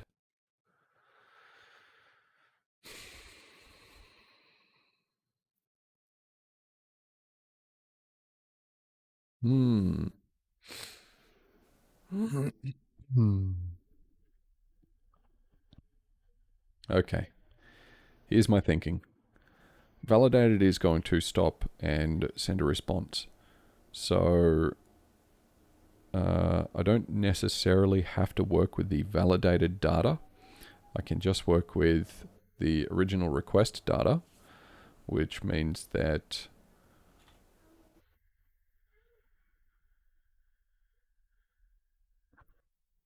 no, I really want to see what validated actually sends.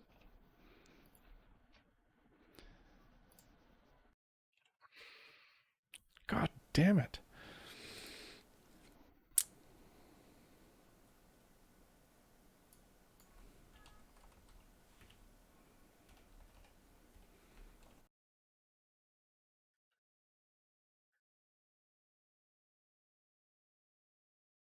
Man, it has just no properties at all.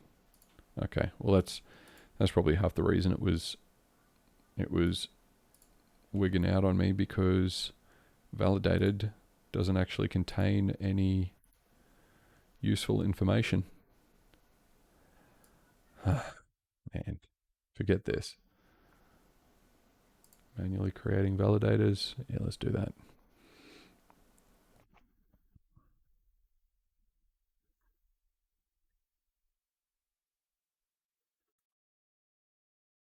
Oh yeah, so I am creating a validator.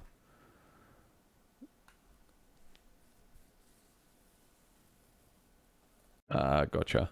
Yep. Okay, so you can work with the retrieve a portion of the validated input. So retrieve the validated input. Yeah, gotcha.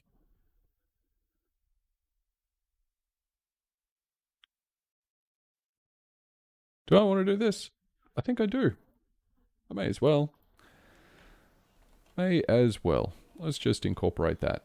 Thanks for finding that for me. Let's see. Let's go put it here. So validator, description, and we'll put, so that's required. Doesn't have to be unique.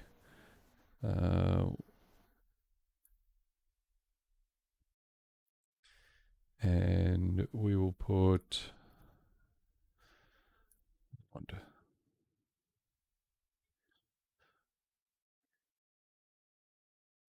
which one is it?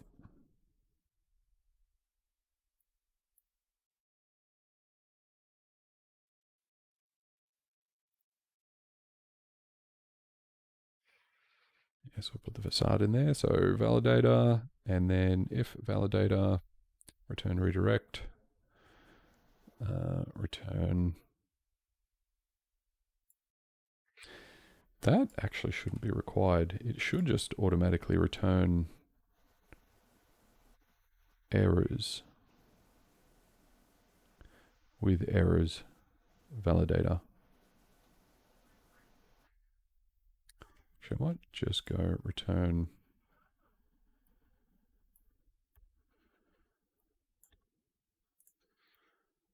See what that does if it fails. So retrieve the validated input. Cool. So return validated. Yeah, let's see what that looks like.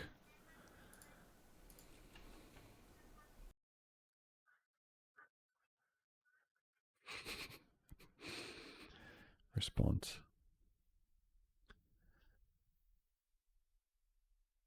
72. What did I do there?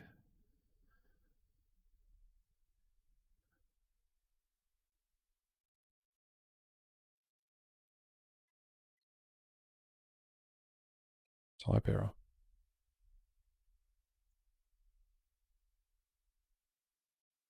Aha. Okay. Yep. So required.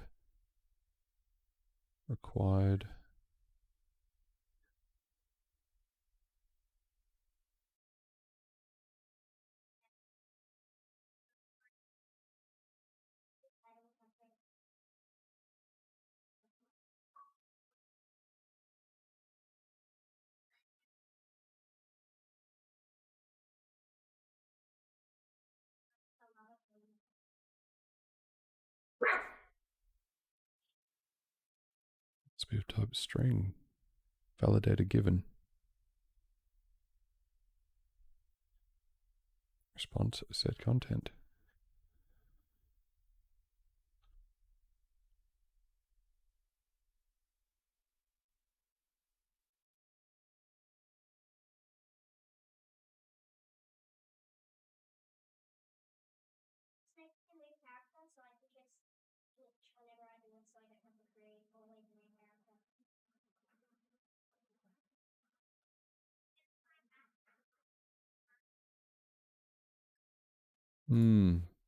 Yeah. Let's do that.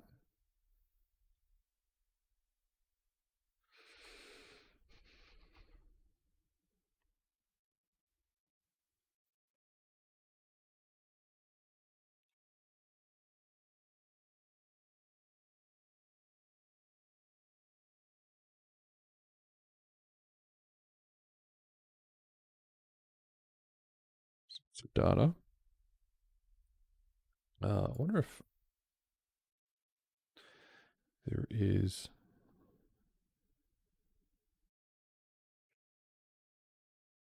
property data.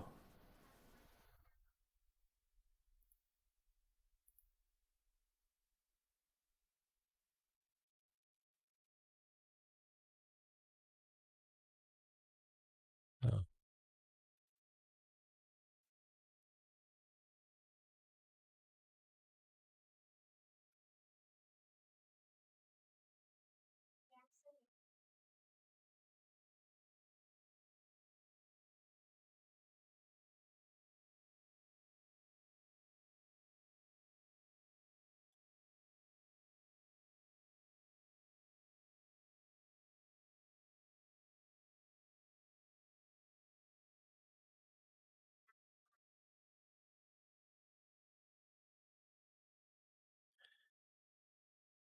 Install.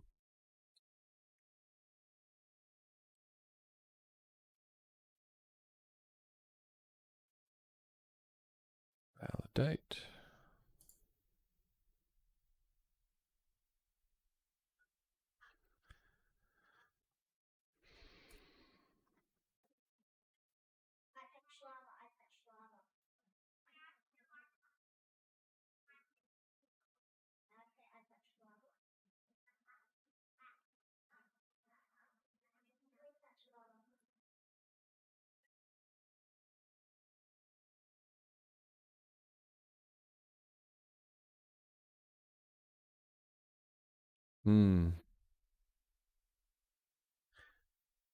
Validator. if validator fails, return validator. So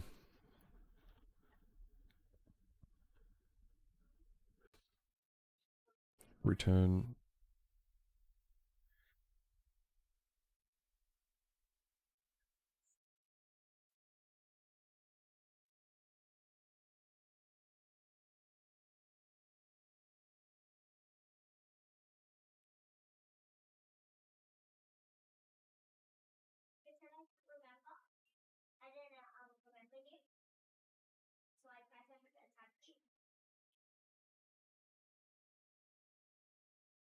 No, that's not going to work.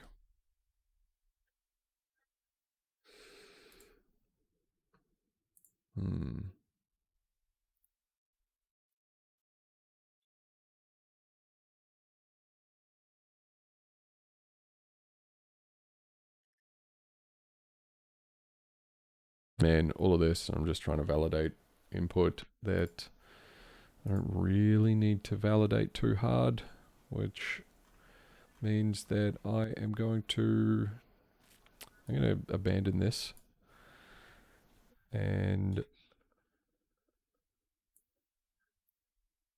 go back to it another time. I'm sick of dealing with it, honestly. So let's go data equals request role. And so we find the role, we get the data, ID. Ah, wonderful. Okay.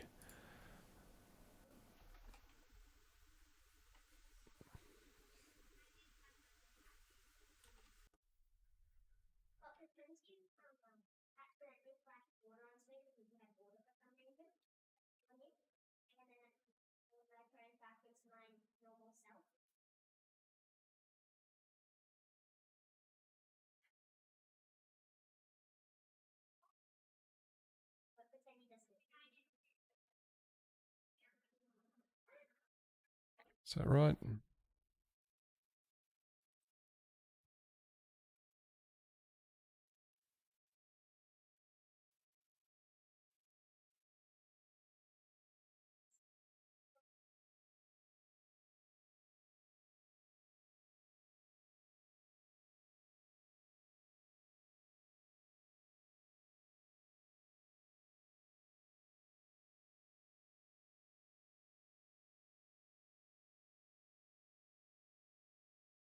Okay, let's see.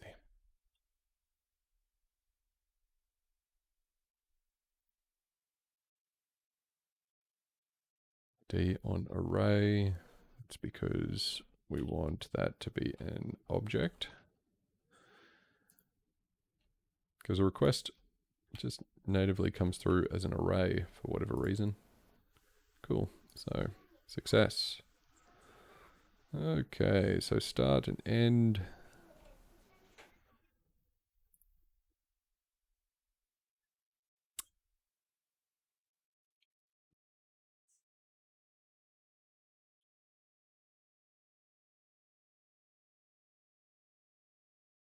So it should be roll one, and we should have the same, should have those dates.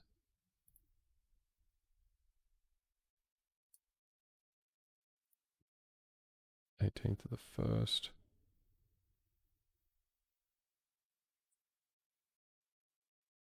Start date, 18th of the 1st. Cool, so it sends it back fine.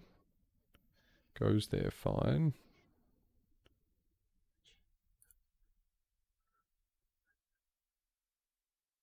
All right, so that start date, that is bugging me because it should be showing up as a date without any issues going into that date field.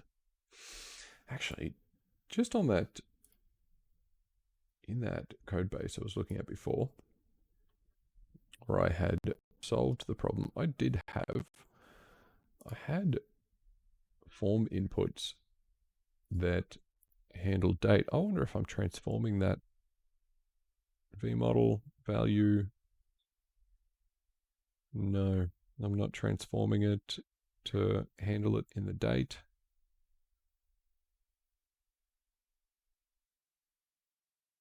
Type date, value.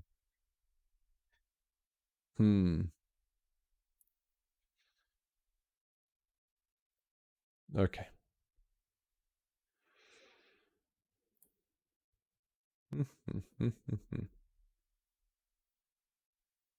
Okay, well, let's go with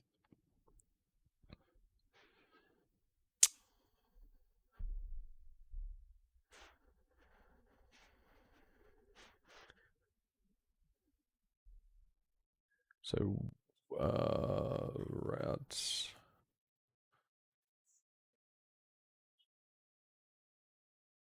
Role controller. Okay. Data end, data start.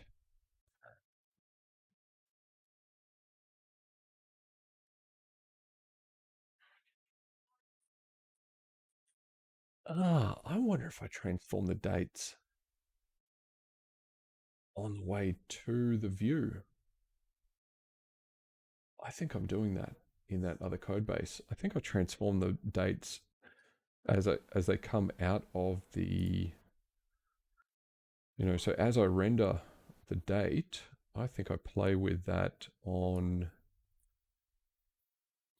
in the response.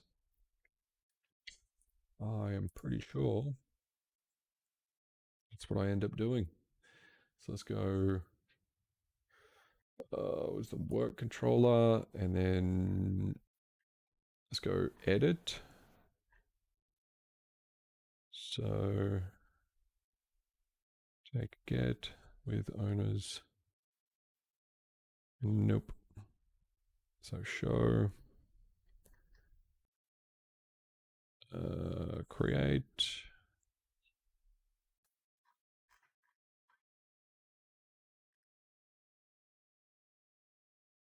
detach image, store.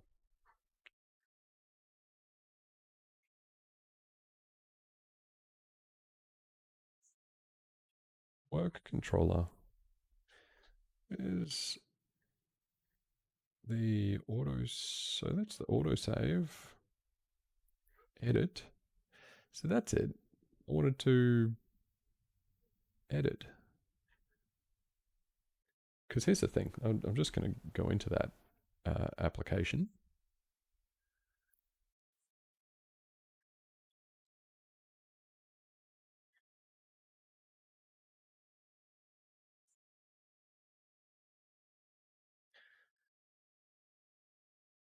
So I've got my vehicles, history.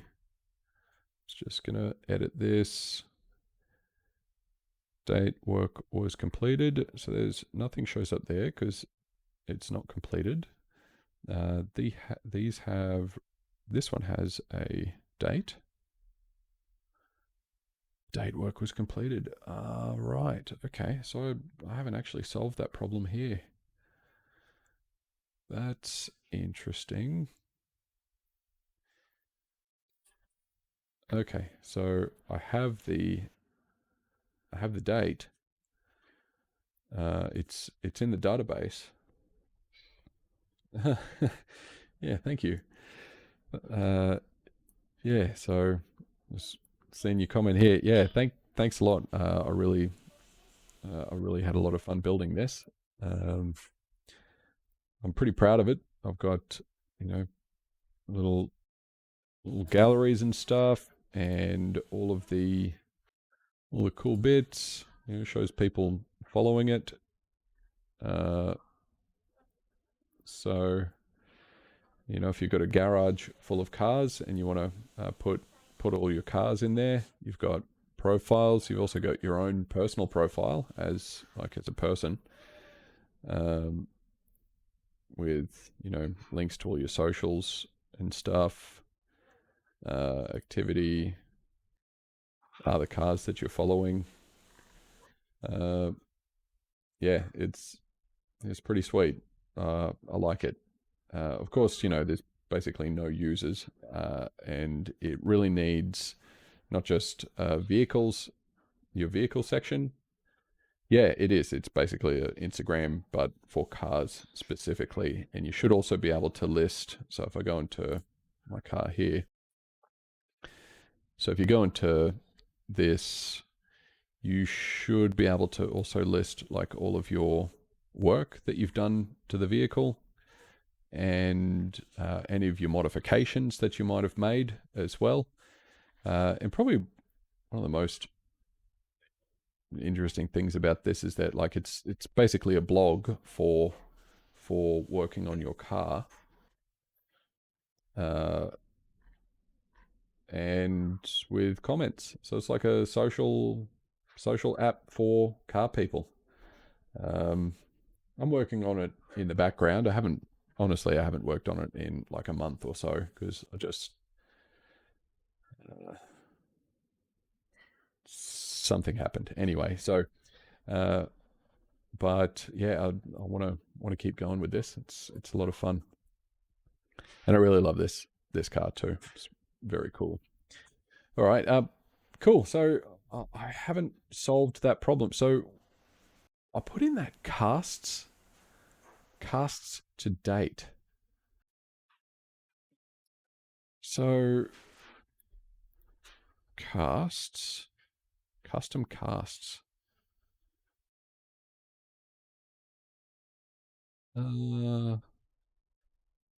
Mutators and casting.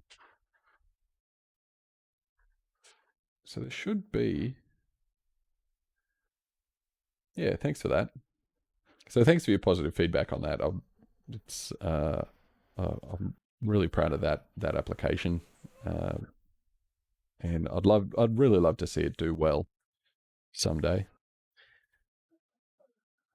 The object casting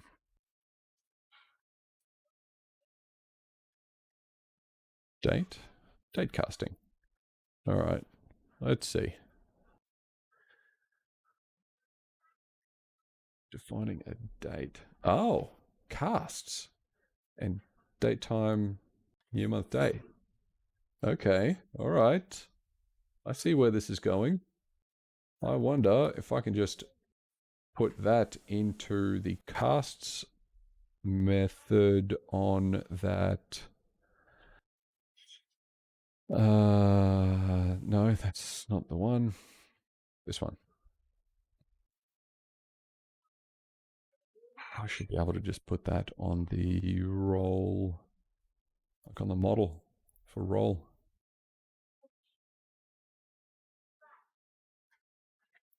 In theory, that could be it. All right, let's see. First of all, there's that. Just going to pull that out and just see if it's going to cast all of those objects. Oh, it does. Look at that. It puts them all into the right format.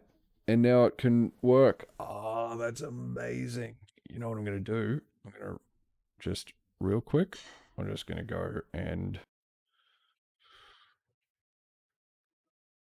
I am going to just do that in the models on that other,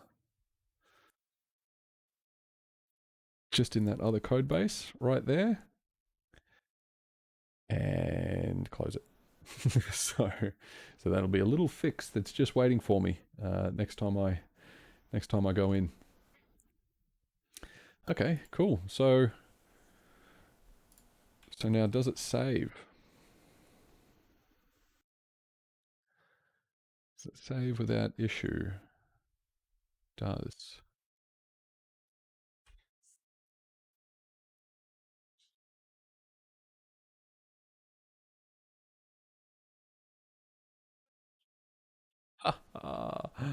Ah, that's so good. All right, cool.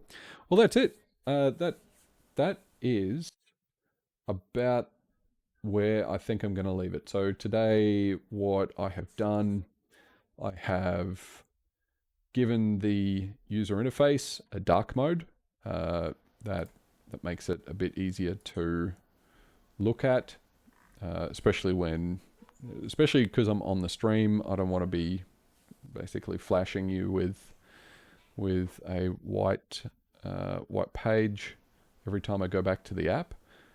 I have added the roles to the employer, added the start dates, solved a bunch of problems related to dates that was an issue that's just been plaguing me for ages. And so I think in the next stream, we're just going to go back to the development roadmap. So in the next stream, I think we might start putting in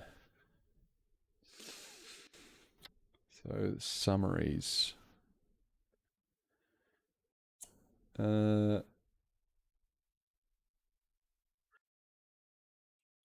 we're going to, just in terms of like the resume structure. So resume has contact details, but that's the user's contact details. So we might put a section in for that, as well as probably summary skills. Has many summaries, has many employers, has many roles. Yeah, so I might. So in the next stream, I think I'll just keep adding in those models as they all relate to each other, and then so we'll spend a bit of time on the back end next stream. I'm gonna keep playing with the layout ideas just in the background. I think I'll come back and stream for a couple of hours, maybe tomorrow or the next day. Just check back, have a look at my calendar, and see if I come back then. But I'll make an announcement. In any case, just follow me on. You can follow me just on Twitch. Basically, I'm gonna put it in my schedule here and announce when my next stream is. So cool. And hey, thanks a lot for joining me. Who am I? 1509. You've been really helpful, and I'm glad you stuck around for the whole thing. You've been great. Cool. All right. I'm gonna wrap this up now. See ya.